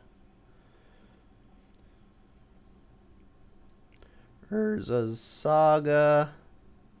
Where are you? There's 4 of them. There it is. Land. Okay. And then I guess I'll play the Shadow Spear because I may want to use it to help attack next turn. Hey, what's up, Coco? If you're streaming in about an hour to an hour and a half, I can raid you.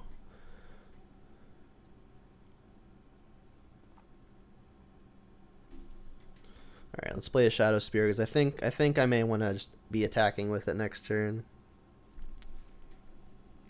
Bobble. Assuming that they're planning on sacrificing Relic, Bobble's actually probably good because it'll get one of the harder types in the graveyard and give me a free Surveil. Because I assume they pop Relic here. If they don't pop Relic, then maybe I wish I'd been the Bobble, but I think they're pretty likely to pop Relic. And if they don't, Bobble's still kind of fine.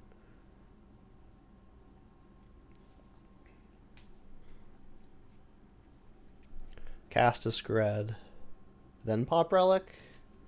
Oh, no.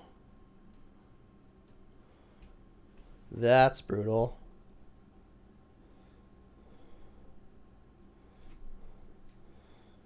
Now I hope they don't have the moon. Now there's a lot of stuff. Oh my god. Alright, I'm dead to that. I could find exactly Monkey. Monkey would be about my only good draw here. I'll wait to see if I find a Monkey, but they can even then maybe kill it pretty easily. So we'll see, we'll see. Need a Monkey. Monkey, monkey, monkey. Oh, well, I knew we were drawing that. I guess info on me doesn't really matter. Let's just bubble them. They've got a Bolt that deals with Monkey. This is likely to get just cycled. Go.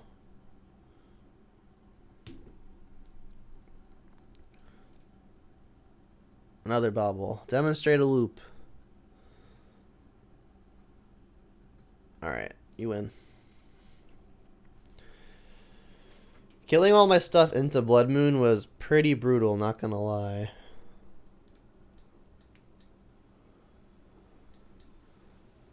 Skred.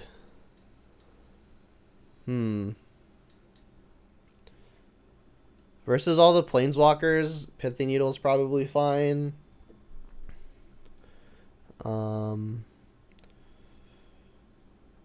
Nile Spellbomb will do pretty much nothing.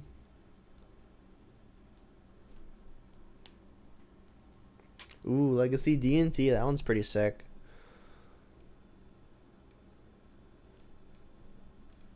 Are you playing, I guess you're probably playing Yorion, but I guess, do you know if you're going to play Yorion? I think I want the Bobs. Kolaghan's coming. There are a fair number of artifacts. If they're playing something like Ensnaring Bridge, having additional outs to it could be nice. I think I need to keep the discard for things like Blood Moon. I don't think Croaks is very good against them. They're playing lots of main deck graveyard hate. Additionally, if they've got Blood Moon, double black is pretty impossible to get. Have to card is pretty good. Yeah, card is pretty good.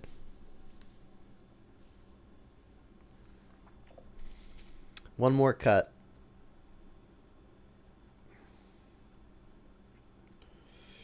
Boom. Don't know what. Wonder if I should even bring in other Terminate. They could be playing some ridiculous stuff. Like, Skred can play whatever they want to play, right? It's probably like a mix of Bolt or Heat. Let's cut a Heat. Let's just run it like this. I'm not convinced I actually need Terminate, but it could bail me out. Who knows? Recruiter, Flicker of Skyclave, Stoneforge, Salt. Yeah, literally all the bangers.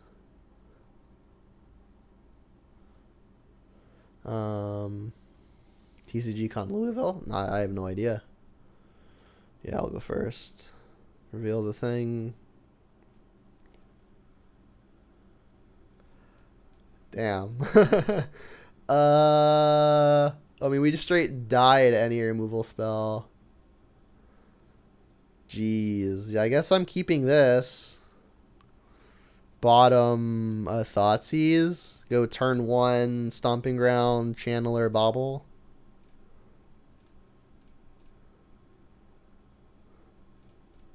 Try to find a way to find our basic swamp.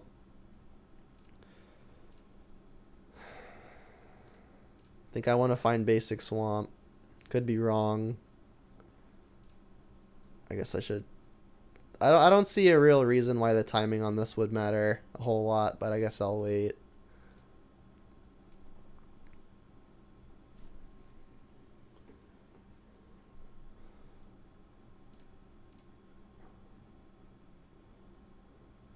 Basic snow-covered mountain. No way. Alright, here we go. April and it's modern. Oof. Speaking my language. Monkey. And he found the black source. So what I could do is I could Thoughtseize here and play a monkey. I think that's the line. I'll Thoughtseize first because maybe I get Delirium. In fact, I will get Delirium. Regardless of Surveil. Say yes. Thoughtseize. If they have a moon, I may just have to take it. We'll see. You should let me Surveil first. But okay. Pithing Needle. It's going to be good versus Planeswalkers, but again, I think I need to find a way to get basic Swamp. They've got Relic, Mind Stone, Chandra, Chandra. Two different Chandras, though. Acolyte of Flame, which attacks for a lot, but isn't great versus Goyf. But then they've got Relic to combine it with. And then this Chandra. Somehow this is the least of my worries. I might have to just take the Relic. What's this again? Scrying Sheets, basically. Wait, a sacrifice 4 damage to strike creature. That's cool. Relic is somehow the best card in their deck, or the best card in their hand, because that deals with all the stuff I've got going on. I guess I have to take the Relic. Play the Monkey. And the next turn go Saga. Play Goyf. So I guess my best draw is something that costs 1.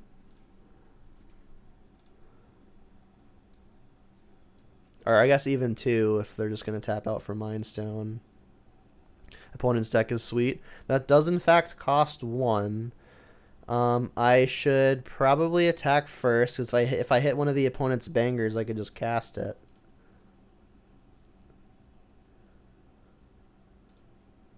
I'm going to try to prioritize saving this treasure in case the opponent finds a Blood Moon or something. We hit a banger. We hit a banger. Banger alert. Holy moly. Alright, well I was going to keep this treasure around, but screw it. I'll play Chandra. 2 to you.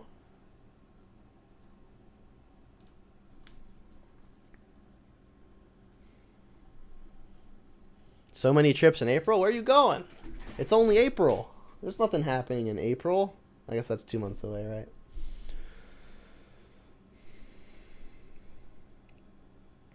Yeah, that Chandra might have, this Chandra exactly might have been the best case. I mean, they get to play their own now, and I guess kill the monkey, but our Chandra might just be slated to be better. Like, we can even plus it to make mana, so we can both activate Urza Saga and play Tarmogoyf. And this is a way to get to basic Swamp if they moon us, which is nice. I think I do want to just make mana. Make red. Do the thing. Cast this. Go. Go to New York for work-related stuff, then New Jersey for a week, then Costa Rica. Nice. My boss's boss is in Costa Rica right now.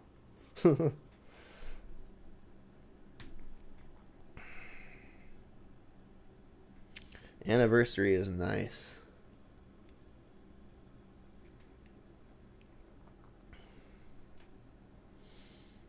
Sounds like a pretty stacked trip lineup though.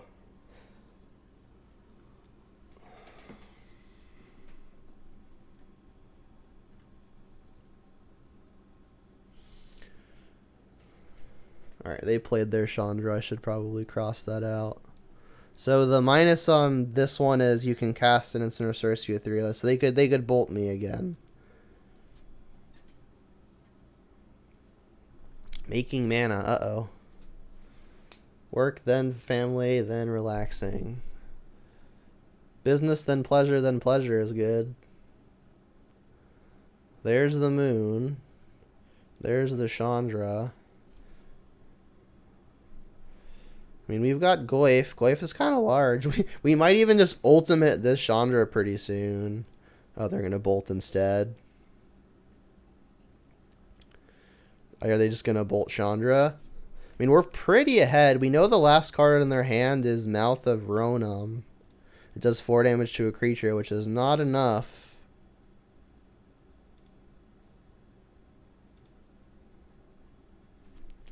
So this comes into play painlessly untapped. So if I make mana, I can both play and equip and play map. I guess I could both play this and play them and equip it anyway, and then just not play the map. It's probably fine. Do I particularly care about either of these? I should probably start knocking their walkers, starting with Chandra, Torch of Defiance. Although, if I leave this one alive, I can't ultimate this. But honestly, ultimating it is probably not necessary. I'll exile the top card first. If we hit like a monkey or something, that would obviously change things. Alright, we don't though.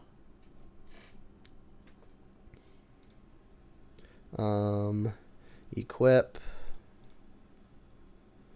And then I'll kill Chandra, Torch of Defiance, I think. I could just go at them. Or no, it doesn't kill them over 2 turns.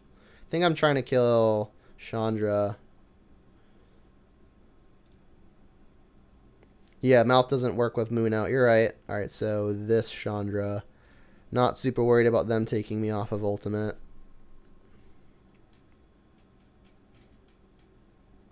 The uptick cannot kill a Chandra. It goes to each opponent. When the card was first made, before they eroded target opponent to or planeswalker, and they instead eroded, if it says to target creature or planeswalker, then it could have also gone to planeswalkers, because like you would just like target your opponent and then redirect it, but it no longer works that way. Yeah, I remember when it used to. Chandra was sick. Like, you would just knock other walkers off the table like there was nothing. Another Mind Stone is fine. Yeah, it definitely. I mean, if you're gonna ramp it out in your mono red deck supported by Blood Moon, I guess it's okay. But yeah, Chandra probably not the all-star that it used to be. Alright, we're attacking for 7 now. It's kind of a lot. I guess I'll just keep going up. There's nothing in my deck that I can't cast that I couldn't already cast. So I guess we'll just go up. Alright, up. Kolaghan's Command. Can't cast that. Was never going to be able to cast that. Alright, now that we're attacking for 7, maybe I should just go face. Things got trample. Where it gets sticky is if they find like Relic of Progenitus. Let me not get fancy. Let me kill the walker. Could be wrong. But at least if they find Relic of Progenitus this way, I still have Chandra going up. Scred best deck tier 0. Facts.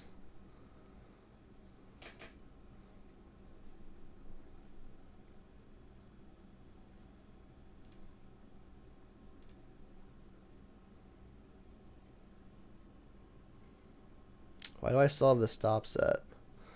Alright, so I guess end step I'll just pop a map.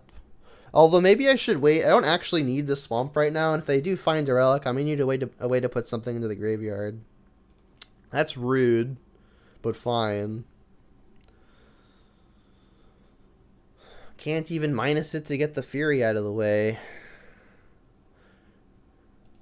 Alright, well, I guess now if I find a black spell, I'm going to wish I had popped it. Now that we know that the turn didn't consist of a relic. You know what I could do? Actually, I guess I was going to say I could get Beseiju, but I don't actually have the green to activate it, right? Like, you need green. Yeah. So I'll just get basic swamp. Where did it go? I didn't mill it somehow, right? Where's the swamp? Am I being blind? There's no way that it's gone somehow, is it? How is it here? Did I bin it and then exile it? Well, that's awkward. I guess I'll get Sokenzin, or however you say it.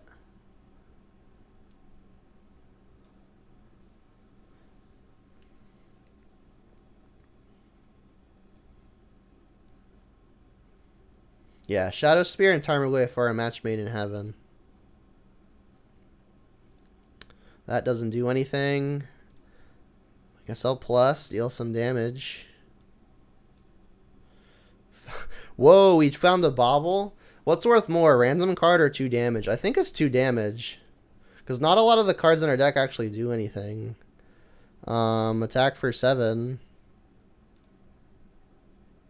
Because, like, now they're forced to attack Chandra.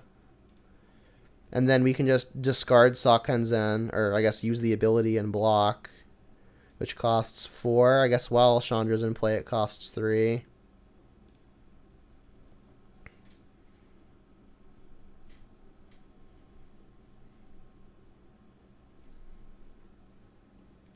Could I interest you in a better card game called MetaZoo? Never heard of it. Alright, they'll go to combat. They just don't attack, I guess.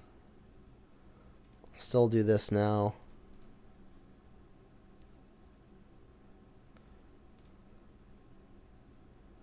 Didn't realize they have haste, but I'm not sure that it mattered. Ooh, alright, so we won a game. On the draw versus Scred. Not where I'm wanting to be, but that's where we're at. Didn't see any reason to have Terminate. They could pretty easily be playing Storm Breath or something ridiculous like that, though. I don't know. I didn't see any monkeys or anything like that out of them. So maybe I can cut some of the 1-mana removal. Unholy Heat may be more important than Lightning Bolt for purposes of the opposing Planeswalkers. Obviously, it's worse if they've got Graveyard Hate, but maybe Heat just better than Terminate anyway. Let's just make that swap and call it a day.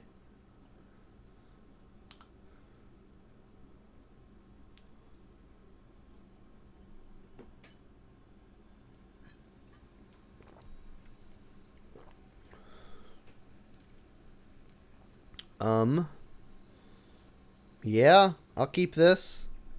We've got the swamp already. We've got turn 1 Channeler with the possibility for turn 2 Dark Confidant. They've got a Scred. Unfortunate. So this will get Stomping Ground, which will complete all the colors. Obviously, we're hoping they don't have the Scred, but would not be surprised if they do. They didn't. Okay. Cool. Mind Stone. Okay.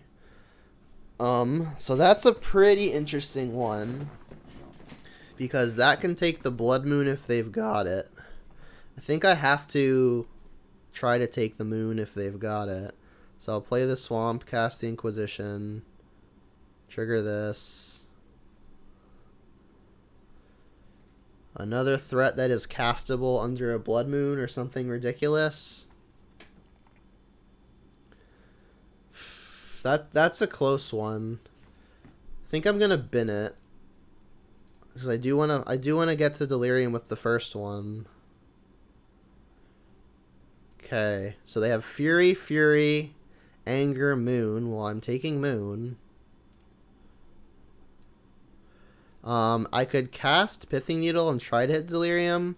I could even bolt them and for sure have Delirium. Although I may need the bolts to start knocking off Furies. Kind of hard to say. I mean, it's such a heavy clock, though, that maybe this entices them to just blow the Fury. I'm going to see if I can entice them to blow the Fury. You would name Relic? Seems like an ambitious blind name, although it could be right. Second Bob could be interesting. Is like if they Fury, I may need a threat to follow up. This I think I'll keep. You would also name Relic. Interesting.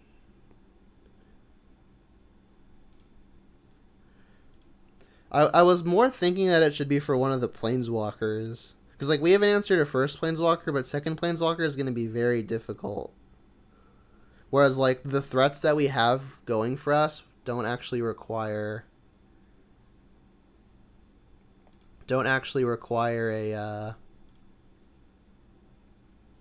a graveyard.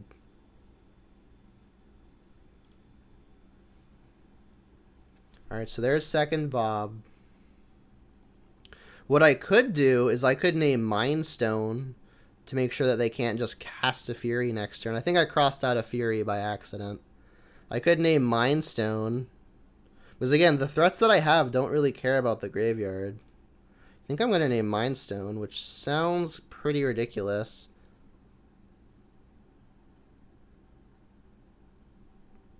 Yeah, you seem to agree.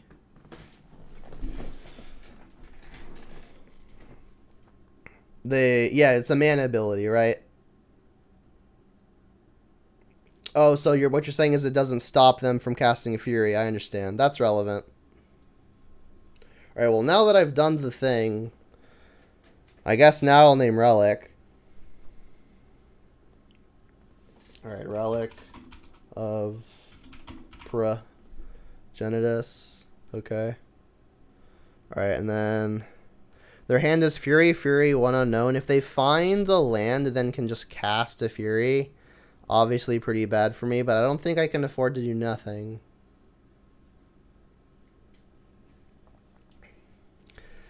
Yo, Coco, you know, like, reading the card is so overrated, you know? Oh, they found the land? Brutal. Why learn what cards do when you can just be bad? Ignorance is bliss. Alright, yeah. Unfortunate. I can kill that one pretty easily. Untapped land was a fine draw, because that means I'm killing the Fury, and I have Urza Saga activation. Yeah. You just assume the opponent thinks that you know how things work. So that way, when you do something obviously stupid, they just look at you like you're either stupid or a genius. And if they think you're a genius, they're not going to think you're stupid. And therefore think you're even more of a genius.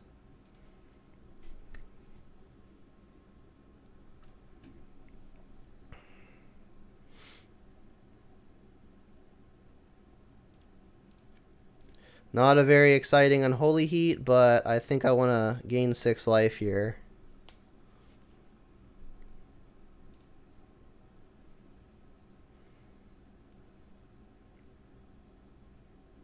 Okay, they didn't do anything. That is pretty big. Make a thing. It's a 2/2. By the time it gets to attack, it's going to be a 4/4. We're doing alright for ourselves here, somehow. Found a Bobble. They're going to be 5/5s, which is big, because that means that Fury isn't going to be in range to kill them any longer.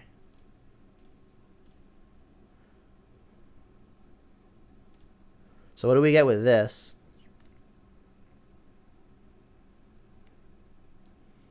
Honestly, probably Shadow Spear. I could Expedition Map in order to find another copy of Saga, see if I can keep the ball rolling.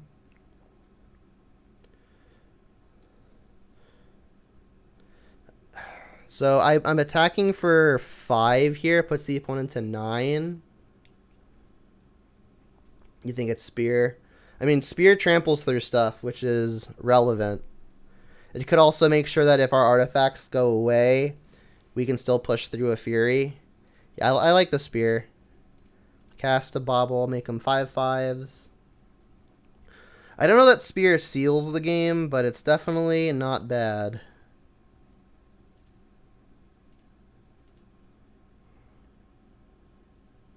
See, Pithing Needle, what the car says, because we learned how to read today, right? Pithing Needle, it says, all artifact construct creatures you control get +1/+1.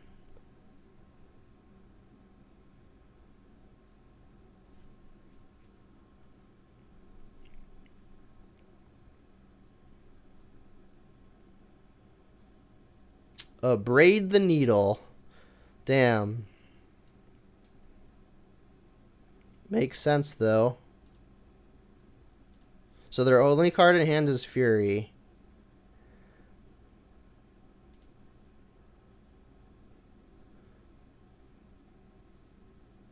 Alright, I'm not going to pop Bobble because I need it to keep things large.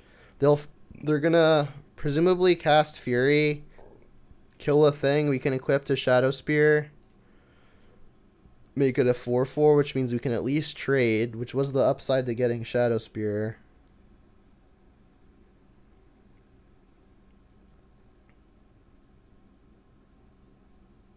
Koth? They found Koth? So I guess now they get to minus Koth, make mana?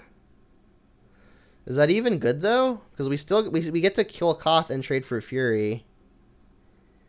That leaves us with an empty board versus an empty board where their average top deck is probably better.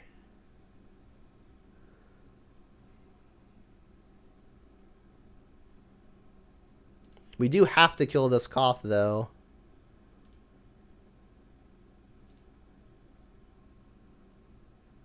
Who's Affinity now? See, I've been playing Affinity all along. That draw was horrid. Equip. Okay.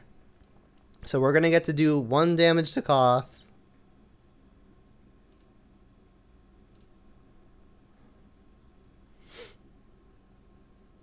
Put the spear on Bob and win. Clearly. Jam.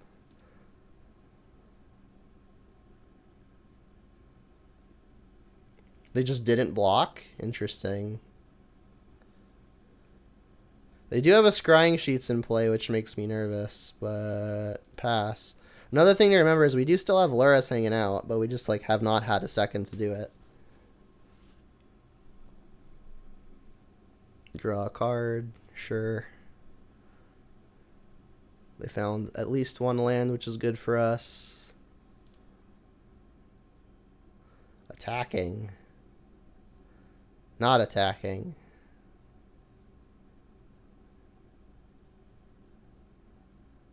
One day they will unban Jitte. Do you think Dark Confidant will become a staple again in Jund? They are never ever unbanning Jitte. And I don't think that's a particularly controversial opinion because I believe most people believe they would never unban Jitte. So that's a good draw. We can buy back Urza Saga, play it, use it to cast Dark Confidant. But let's attack first.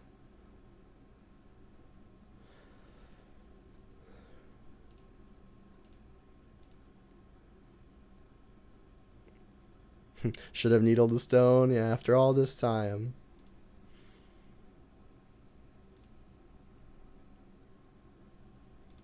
One to you. Red and 6. Red. Green. Activate Scrying Sheets. Did not reveal, so I guess probably a spell on top. Return Urza Saga. Play Urza Saga. Play Dark Confidant. Now should I be popping Bauble? I suppose. Whatever they draw, like they're gonna just cast immediately. So it doesn't actually give me any information to do it before their draw step.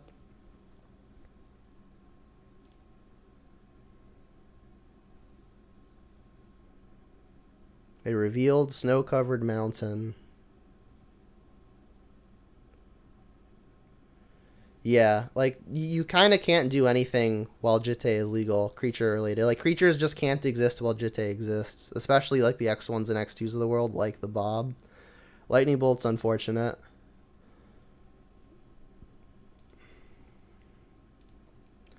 So, obviously, using the Bobble makes our stuff a little bit smaller. Oh, crap, there's a moon. Good to know. Oh, that's good too. So I guess dashing monkey means ideally that they will not have access to Blood Moon.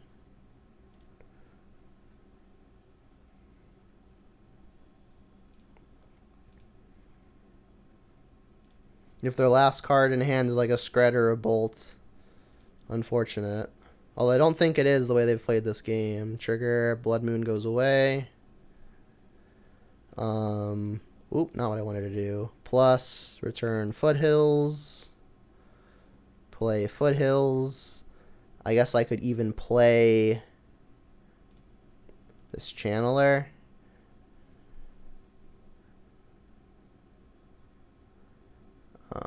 Get Basic Mountain. Cast Channeler. Can still activate Saga because of Treasure.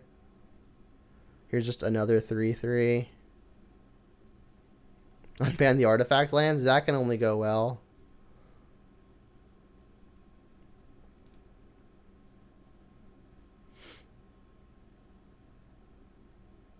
Activate Sheets. So if we don't know about Moon anymore, they played this land.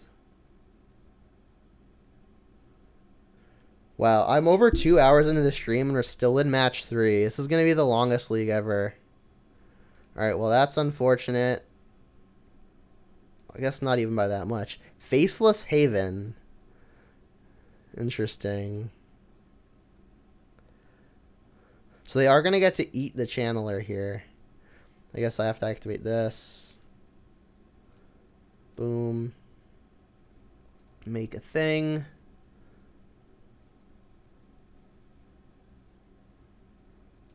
Untap. Draw. Make a thing.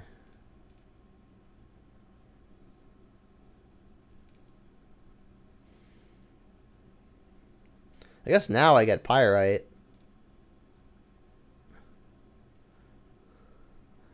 Go to attack. Need to play Burn? Pass.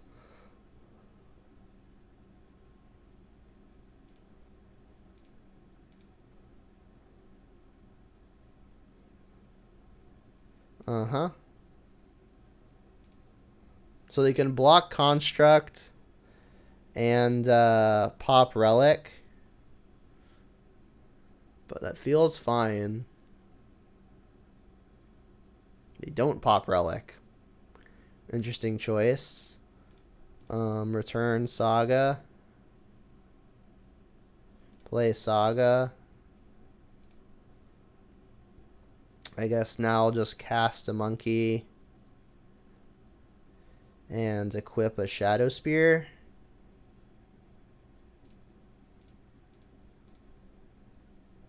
This feels good. You're saying Dash Monkey still lethal with Ren? Not if they pop the Relic. Which is what they should have done but didn't do. And then something crazy like a another Anger could have us falling behind. Whereas this means like we just can't possibly lose.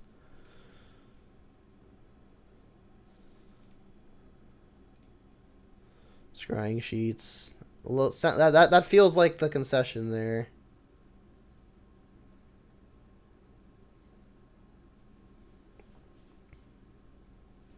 Wow. Beat Scred. Unbelievable. They did because they activate their Shadow Haven to block the construct, and they just tap their Shadow Haven to pop the Relic. They just, for whatever reason, did not tap the creature land. What were the first two matchups? The first matchup that we lost to was Murktide. But honestly, we had a very awkward mana situation where we drew all red spells and only a single red land. Which was awkward. That was game 3. This hand's fine. And then the second matchup where we won... I'm sure someone else can remember for me because I currently cannot. Yeah, I can't remember. Oh, it was Living End. We beat Living End. We had all of the spell bombs in the world. Yeah, so lost to Murktide, beat Living End. But honestly, I think the mana situation is at least why we lost game 3 in match 1 versus Murktide. Mirror. Or this could just be Murktide again. little bit of a redemption arc going. I for sure want to kill this. Versus Murktides, I guess Heat is the most likely to kill a Murktide. But while they have Delirium and I don't, this might not be able to hit something. I should probably still just use the Bolt. Maybe we get Delirium here. Yield to our own triggers. Map, that can go away. And then pay to maybe achieve Delirium here. Would like to. Instant artifact land creature. That'll do it. That creature might be worth keeping, but honestly, similar situation to match 1 where we would have a hand of just all red cards and 1 red land.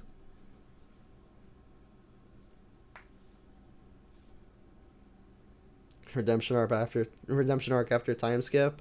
Classic. Yeah, so far a good start. And I'm assuming this is Murktide, right? Who else would go Spire Bluff Channeler? And no companion. Basic Island. Yeah, this is like has to be Murktide. Dash Monkey? Okay.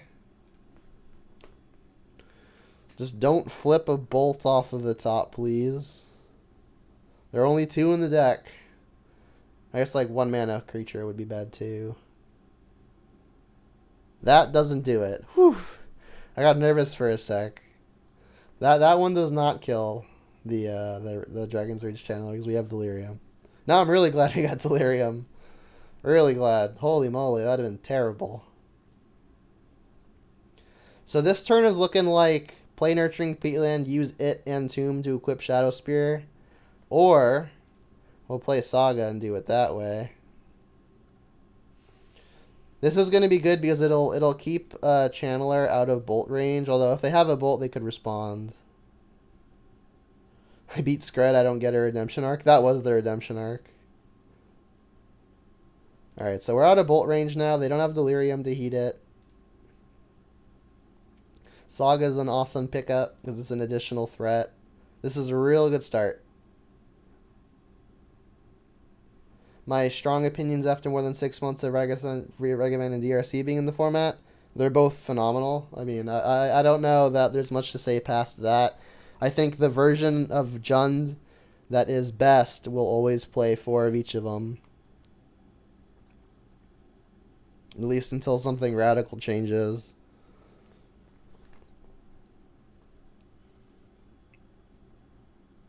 They do have Delirium now, so Heat is an out for them.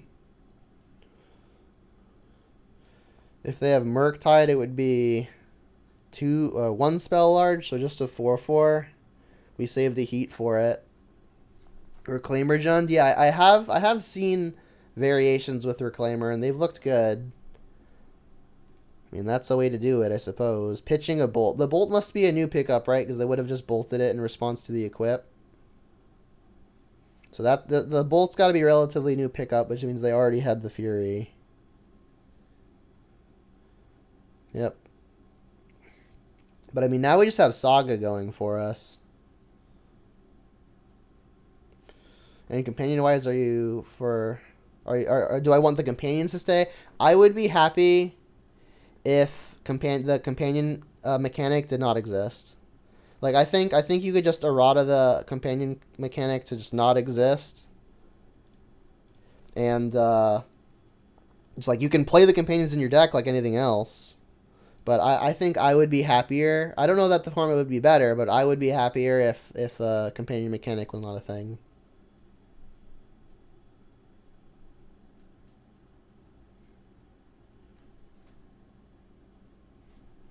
Channeler. Well, that's going to probably just get heated. I mean, Murktide exactly is the way that we lose. But they'll have to overpower a Saga. So the option I have now is, do I want to cast Inquisition instead of Unholy Heat? I think the answer is actually yes. We can always kill this next turn. Which means I could just do this now. Like, the Inquisition is getting worse the longer the game is going, and for exactly the reason of expressive iteration, they do have the Murktide. I guess I'll pass. Murktide, there are 2 spells in the yard, so we can't actually heat it as it currently sits.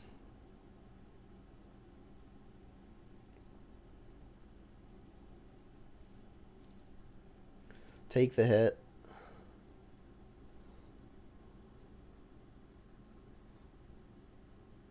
Yeah, so only 2 spells in the opponent's yard here.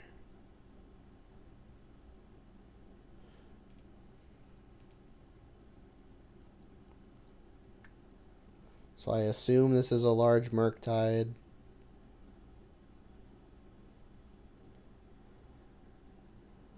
I'll still just make the token with the Saga.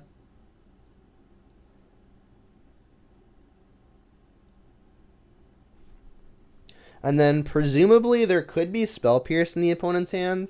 So after I draw a card in response to the trigger, I'll Unholy Heat first. And then when they don't Spell Pierce, I'll then activate Saga.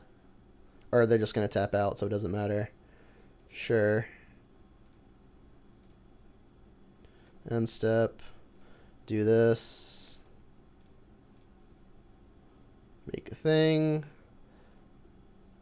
That's a good draw too. But I want to activate Saga and do this. Zap.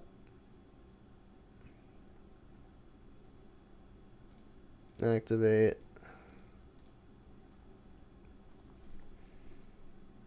Okay, this will go off. So we're attacking for 4, is it? 4, yeah. Putting them to 5. Should probably get a Nile Spell Bomb. Jam for 4. I'm feeling pretty good about this one.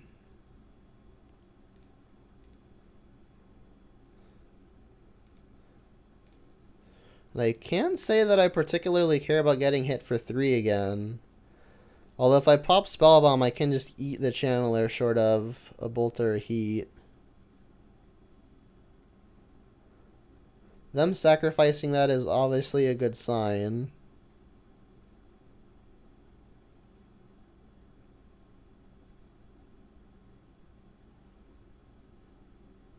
And they've conceded, alright. Up a game versus our nemesis here. Alright, so we're playing against blue-red Murktide. Boils. The Spell Bombs. The Soul Guide Lantern. The Terminate. On the draw, I'm going to elect not to bring in the Bobs, but on the play, I'm almost for sure going to bring them in. Versus Blood Moon, I'm less excited about things like Croxa, especially when they're also likely to bring in things like Relic. We brought out the Croxas last time, and we're very glad that we did. On the draw, I liked trimming a Monkey.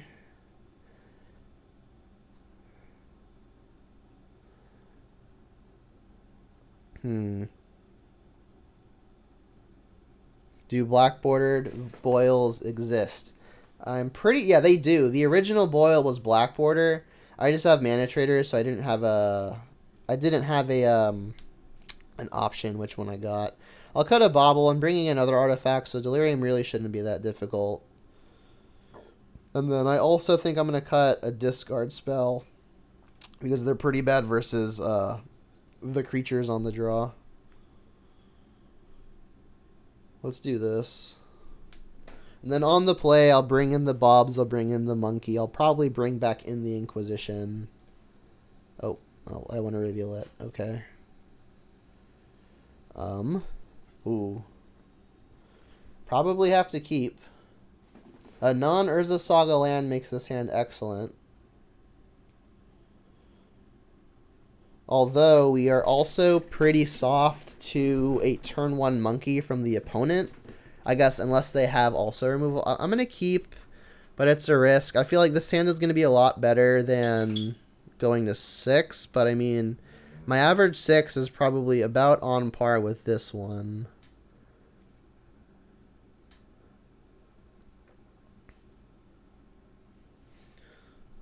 We're pretty far from boiling, but ideally it's good. They did mulligan once too, by the way. They liked their top card, and they didn't have turn 1 monkey, which is exciting. We drew the land immediately. That's good. If they've got the 1 mana removal, I think I'd rather run the channeler and do it.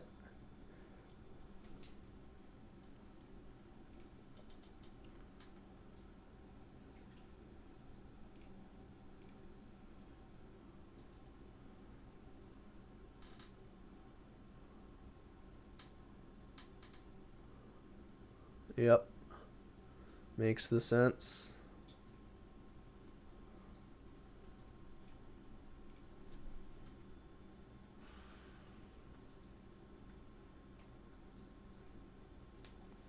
And nothing. Alright, so could very easily be holding up Counterspell. So, this is the opponent's pre-Blood Moon turn. We want to be able to get our basic Swamp, which means we're probably not wanting to cast the Wrenn and 6 here, but then we don't actually have a land. I guess Wrenn and 6 buys back this land, but this is their Blood Moon turn. So what I'll probably do here is wait to get basic Swamp. And then I guess I would still have to wait for a green source, though. Not ideal. I think I'm just going to go second channeler and pass.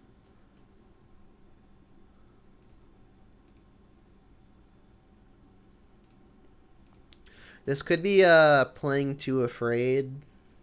But, like, even if they don't have the Blood Moon and they just have, like, Counterspell, it's bad for me. Whereas, like, this forces them to play a little bit awkwardly.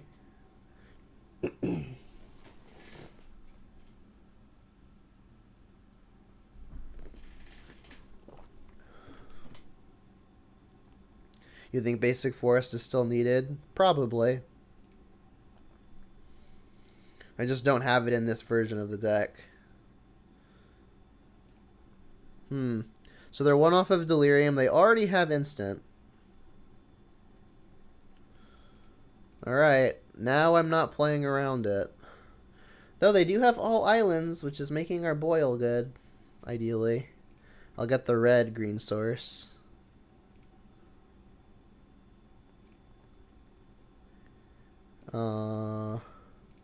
Try to resolve Wrenn and 6. Trigger.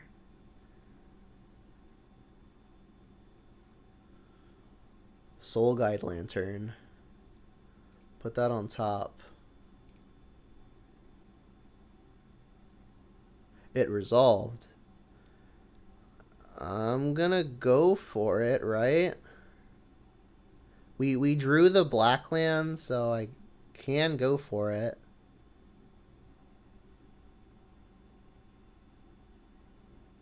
Like now it's only if they've got the opt or whatever, the consider, they'll have 2 looks at it.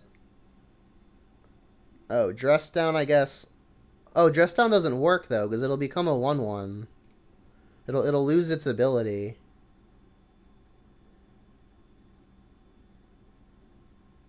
Yeah, so it'll become it's still a 1/1. Yeah. This just works. Ping. Yeah, this was not great from the opponent here.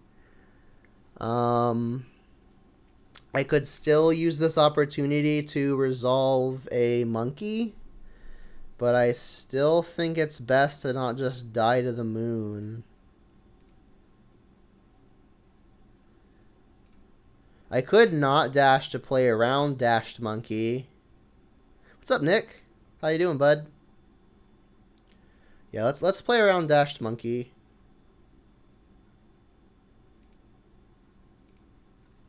Yeah, this dress down really didn't do what the opponent was seeking to do.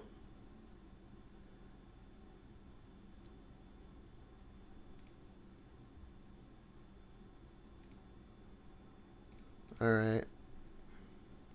Currently in leagues is Blue-White Control. That's a fun one. Blue-White's one of my favorite decks. Overgrown Tomb. No. Buy back something that gets basic Swamp. Play the land.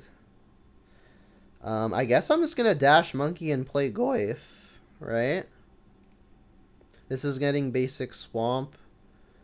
So, you know, let's just do it now. Let's just not get fancy here. Yeah, I mean, I am kind of worried about the Blood Moon, but if I just play my good creatures, I'm no longer worried about Blood Moon. Like, if I get ahead on board, and then they Blood Moon me, sure.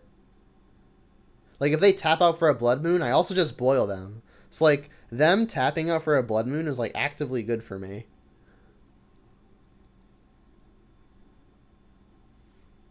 But, like, holding up Boil also doesn't do anything, though, because it plays into their game plan to hold up Boil. I could heat my own thing. It's not ideal. But then I'm not playing Goyf. They do have Delirium, so when they control it, it'll get big. This is a good play. I think I'm just going to heat my own thing. Because then when I connect with Monkey, I get to still cast my my Goyf. I do like that. Like, they 2-for-1 me either way. But this 2-for-1 means I get to still cast Tarmogoyf.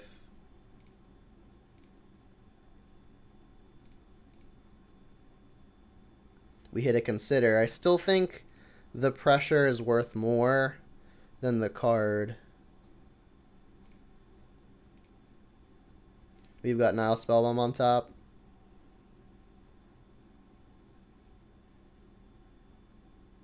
Sitting here with Wrenn and 6 doesn't do anything. What is sitting here with Wrenn and 6 doing? Like, they just buy all the time in the world. Like, I'm not drawing extra cards. I'm not recurring Urza's Saga. I'm literally just picking up a land over and over again.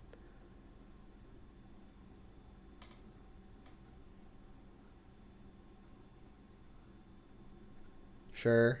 And they're tapped out. Now we get to boil them. Sure. Like, unless their last cards are blue card plus force, they just die. This is a 6/7. We get to turn it off with Spellbomb if we want. Yeah, let's just main phase this. Or I guess let's let them make their not blocking decision first.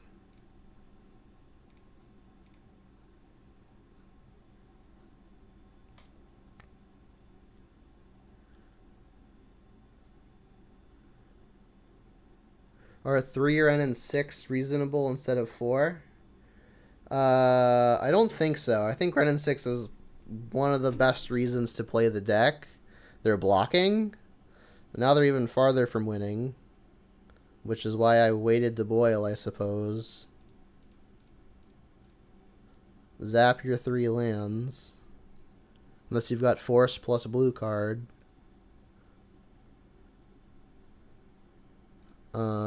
Return a land, I guess. Play this one. Could have played this, Fetch Shock, play Spellbomb, but honestly I want this to attack because then I connect and they have even less time to find their lands. So like, I actively want them to attack.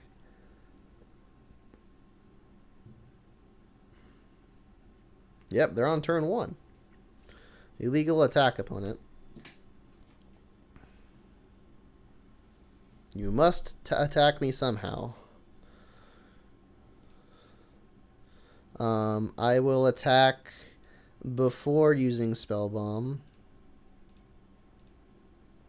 I could have dashed Monkey and I should have. I got excited.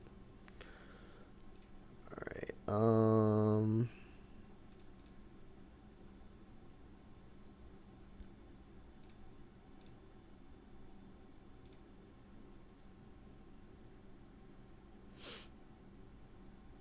What's up, Chaos? I have not yet expired. I am here. And 3-1, no less.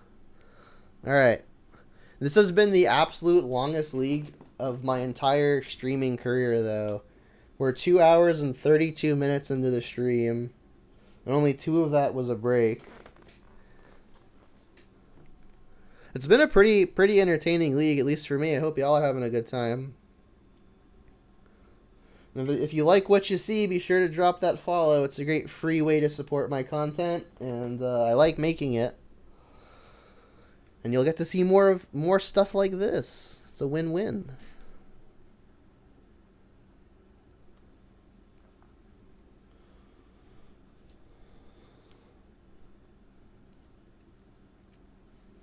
I guess we've got a fair number of viewers, so let's pop up this deck list for all those just joining. You could also find it by typing !deck in the chat like this, which will take you to the Stream Decker.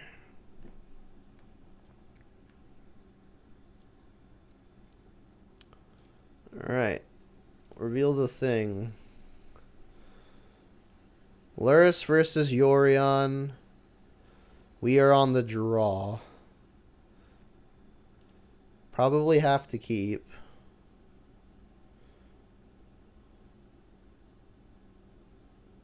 Reduku? Nah. Reduke is the OG. Abundant Growth. Alright, so 4-color, Control, Omnath, Blink, whatever you want to call it. Not really wanting to cast a 1-drop into a Renin 6. Which means I'm leading Thoughtseize in order to try to avoid that. Blood Crypt. Yes. Thoughtseize. This is when we see 2 of them. They don't actually have it. They do have the Prismatic, though. Solitude's annoying.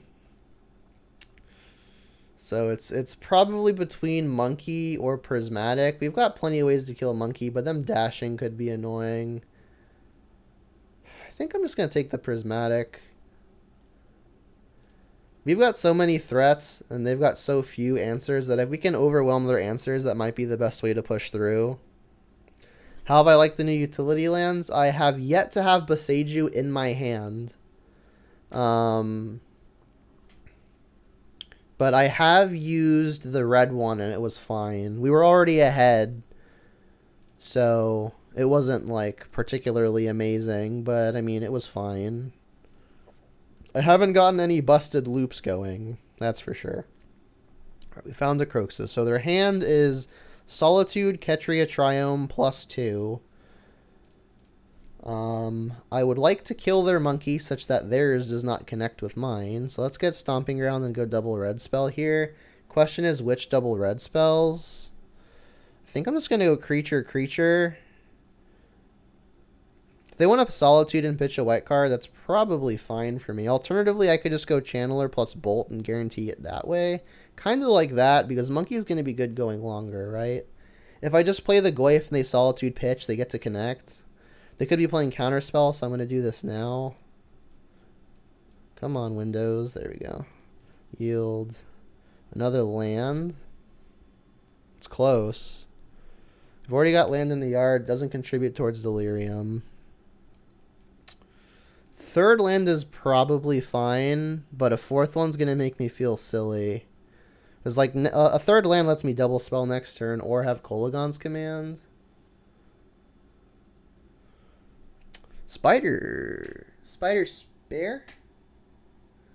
Is that at all? Oh, Spider Despair. I was like, is that all? I thought it was Spider Space for a sec. It was another streamer, but Spider Despair says here's their list. Let me click on it. It'll hopefully pull off over to the side. Yeah. 3rd Abundant Growth. Powerful. Big Saga Juns. Lurrus is a companion. Yeah, Turok is a cool one. Oh, but you got Liliana and Grist, so you're not companioning Lurrus. I guess, like, there's an option to sideboard into companioning Lurrus. That's cool. Alright. Yield.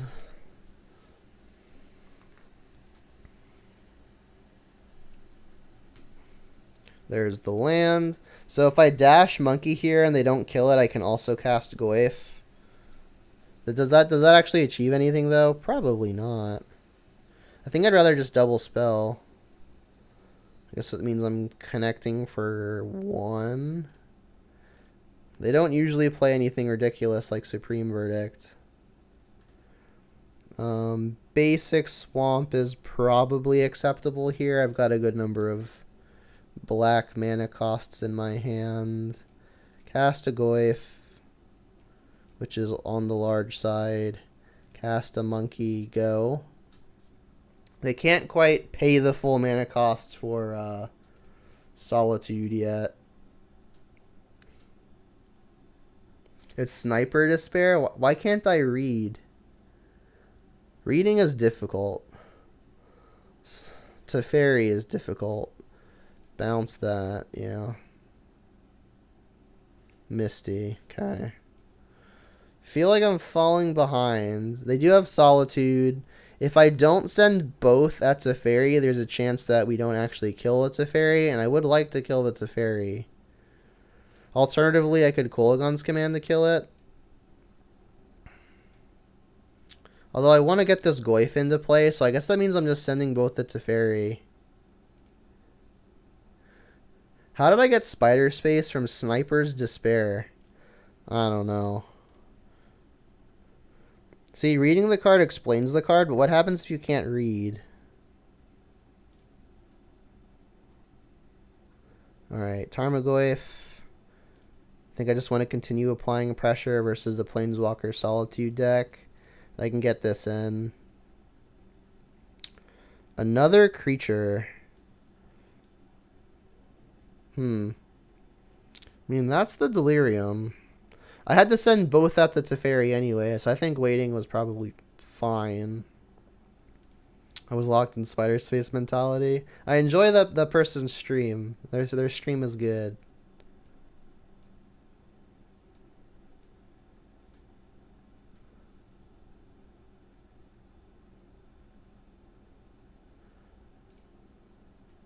So we know a Hands of Solitude, Ketria Triome, and a bunch of unknowns. Here's Johnny.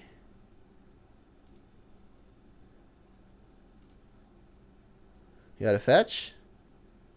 Fetch. So that means they get to cast a Solitude as well. Needle the Mind Stone, new catchphrase? Maybe. Yeah, so this is the part where they start pulling ahead. Make mana.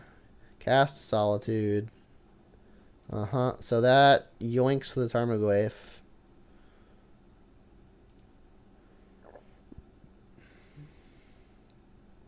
Kroxa is conceivably a way I start pulling back, but their board is substantial. Unholy Heat was excellent. That might give me a chance. So I guess I'm going to Kroxa first, such that they discard without information.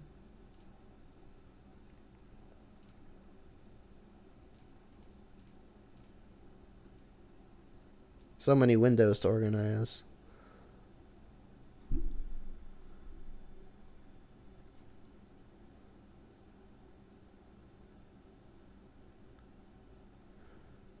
Having 80 cards. Well, if every card in your deck draws a card, like, it's not hard to have what you need every time.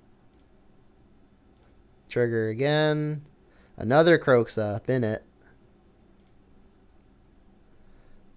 Should I offer a trade with Monkey? Do they take it? I mean, I think I'm probably not trading.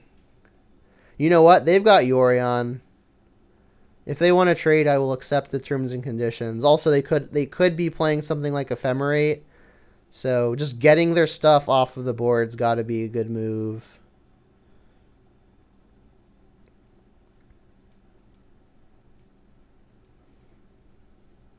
So their hands Ketria Triome, Mystery, eventually a Yorion. They didn't even put Yorion in the hand. So what does that mean? Do they just like have another Solitude? Saga's an interesting one. It doesn't let me escape Kroxa, unfortunately. I still get to cast Kolaghan's Command. I guess I'll play the Saga first. Because if I want to cast Kolaghan's Command for any reason, I want to keep black available for the Spell Bomb. This does, although, tell them that I can't escape, though. Jam.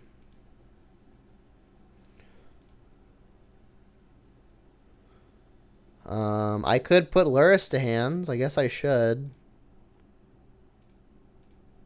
That means I put Kolaghan's Command down, but I don't know that there's an excellent use for it yet.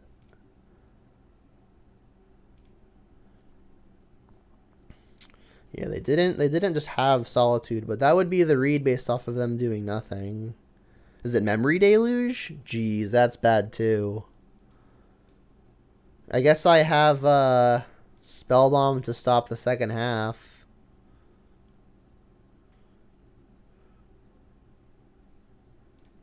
They've got 6 lands in play. I can't let them untap. I've got to do it now. I guess I can do it in their upkeep, but it kind of makes no difference.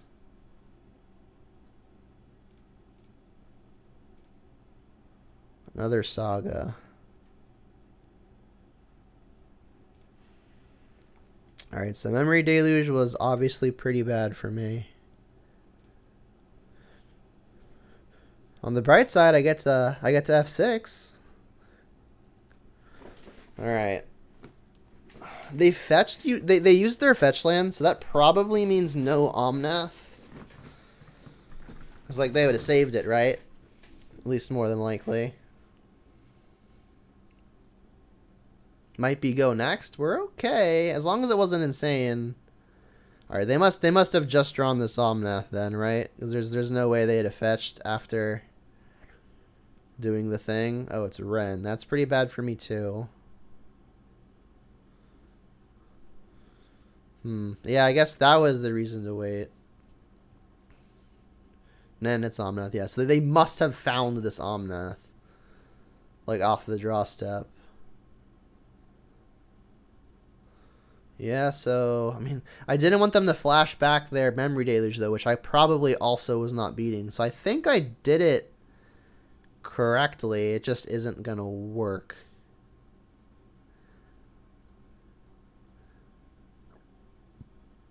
Make mana. Is this the Solitude? Add Yorion? Teferi. Jeez. Yeah, they're officially ahead. Bounce Saga. Yeah. Bolt that. Yeah. Their hand is still Triome, which they can get going with Ren. If my next draw step isn't astounding, I'm going to go next. We can't escape Kroxa. We could Luris, play a red card. We could play Channeler. Yeah, that's going to have to be good enough. I mean, we're not, like, dead, but we are behind.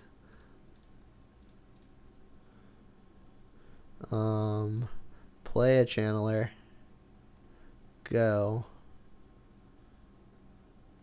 Go.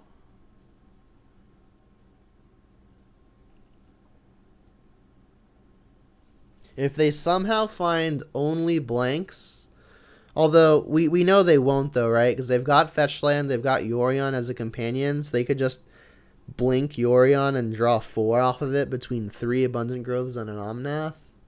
So, feels unlikely. Prismatic the Luris, even less likely. I'm just gonna go next. I'm far less than 1% to win. Let's just go next.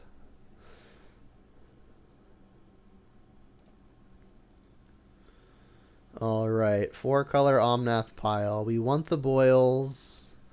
We're going to want to dodge Renin 6 with Dark Confidant, but we do want it. Terminate is another tool to beat Omnath. Pithing Needle stops a walker or 2. They're not very graveyard-centric. I guess they do have Renin 6, and I guess Memory Deluge is a flashback. Kolaghan's Command doesn't really kill anything.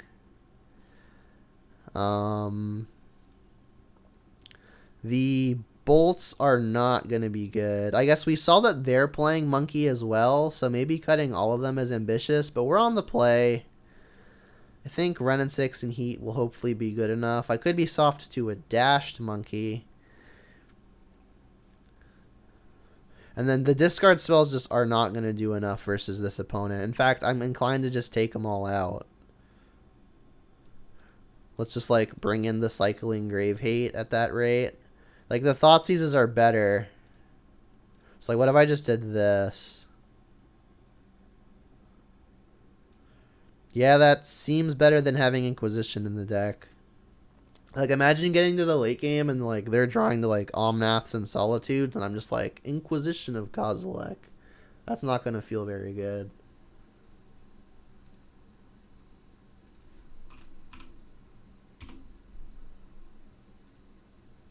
Let's go first with the monkey.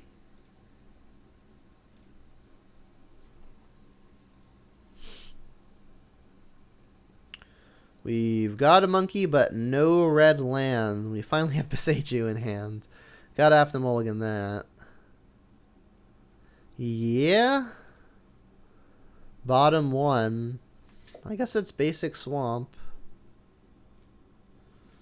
I'll go, I guess, turn one map. It's not exciting. Can maybe get to a saga, though.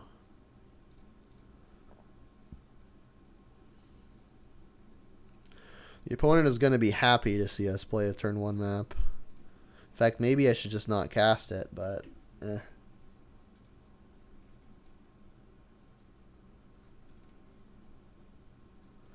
Go. Let me take this stop off. Ran into it in free play. Just asked the opponent why. Fair question. So the upside of the opponent not having Dark Confidant means that, or not having Renin 6 means that Dark Confidant will be very good. They also need to not have Prismatic Ending. I mean, it's in the deck to be played. I'm going to hope they don't have Renin 6. If they got the Renin 6, I'm going to be big sad. Because then I just have to play the Glyph to threaten it, and then they just like Teferi it, and I'm like kind of just immediately dead. This is a high risk, high reward line. K-Command, good to grind. Kill Solitude, Monkey, and Quaddle, but seems like bad. Oh, they've got the Ren. Brutal. But seems like bad as a 3-mana spell. Yeah, like, its best case scenario is a 3-mana 1-for-1. Which is not at all exciting. I guess I'll Heat as opposed to Gwaifing is that, like I said, if they've got a Teferi, or Prismatic, it's pretty much game over. I don't want to pot map because I need this to get Urza Saga. Like if I find just like another random land, there's no way that's good. Other Terminate, okay. Now Teferi is still bad for me. But if they go Omnath here, I can terminate it.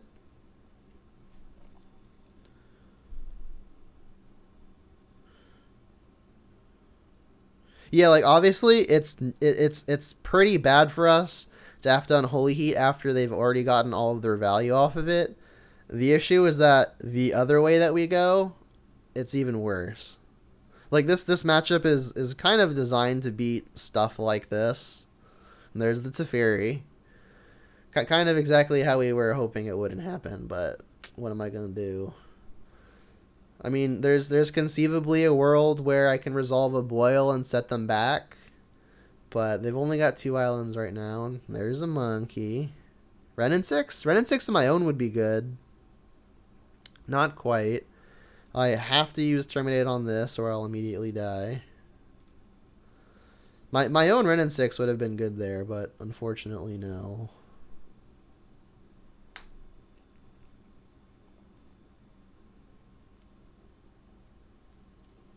Here's the Omnath. Yeah, we're just like using every turn 1-for-1ing while they're 2-for-1ing and developing their mana. We're falling unbelievably behind.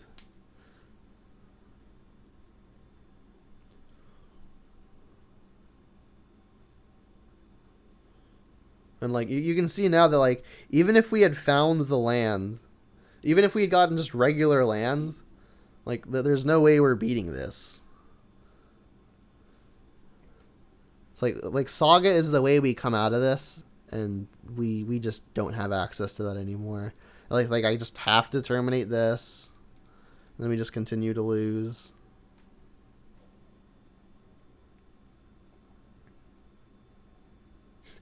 Chance to F6 like 5 turns seems unlikely.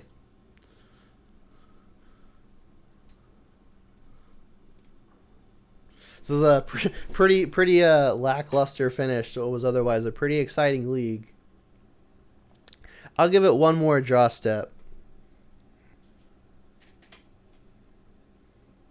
I lied. I'm not giving it one more draw step. All right, so that's the conclusion of the league. I'll go ahead and do a wrap up for purposes of the recording, because this is being recorded and it will be posted to my YouTube. So if you're not already subscribed to the YouTube, it's a good way to keep up with my leagues, which I do a lot of. All right, so let me go back to the deck list. Here it is. So the experiment this time with the new Beseiju and where's the other one? So Sokenzen, I don't know how to say it. But the experiment with these is, while there's only one of each, we were kind of hoping to get a gauge for their power level. We do have multiple routes to finding them, because we have Urza Saga for Expedition Map, and Expedition Map can get either of the two. And then from there, we can maybe set up a loop with Ren and 6, which is exciting. But we did not do that. I did the thing with Sokenzen once, and I only had Beseiju in my hand a total of 1 time, and it was never relevant.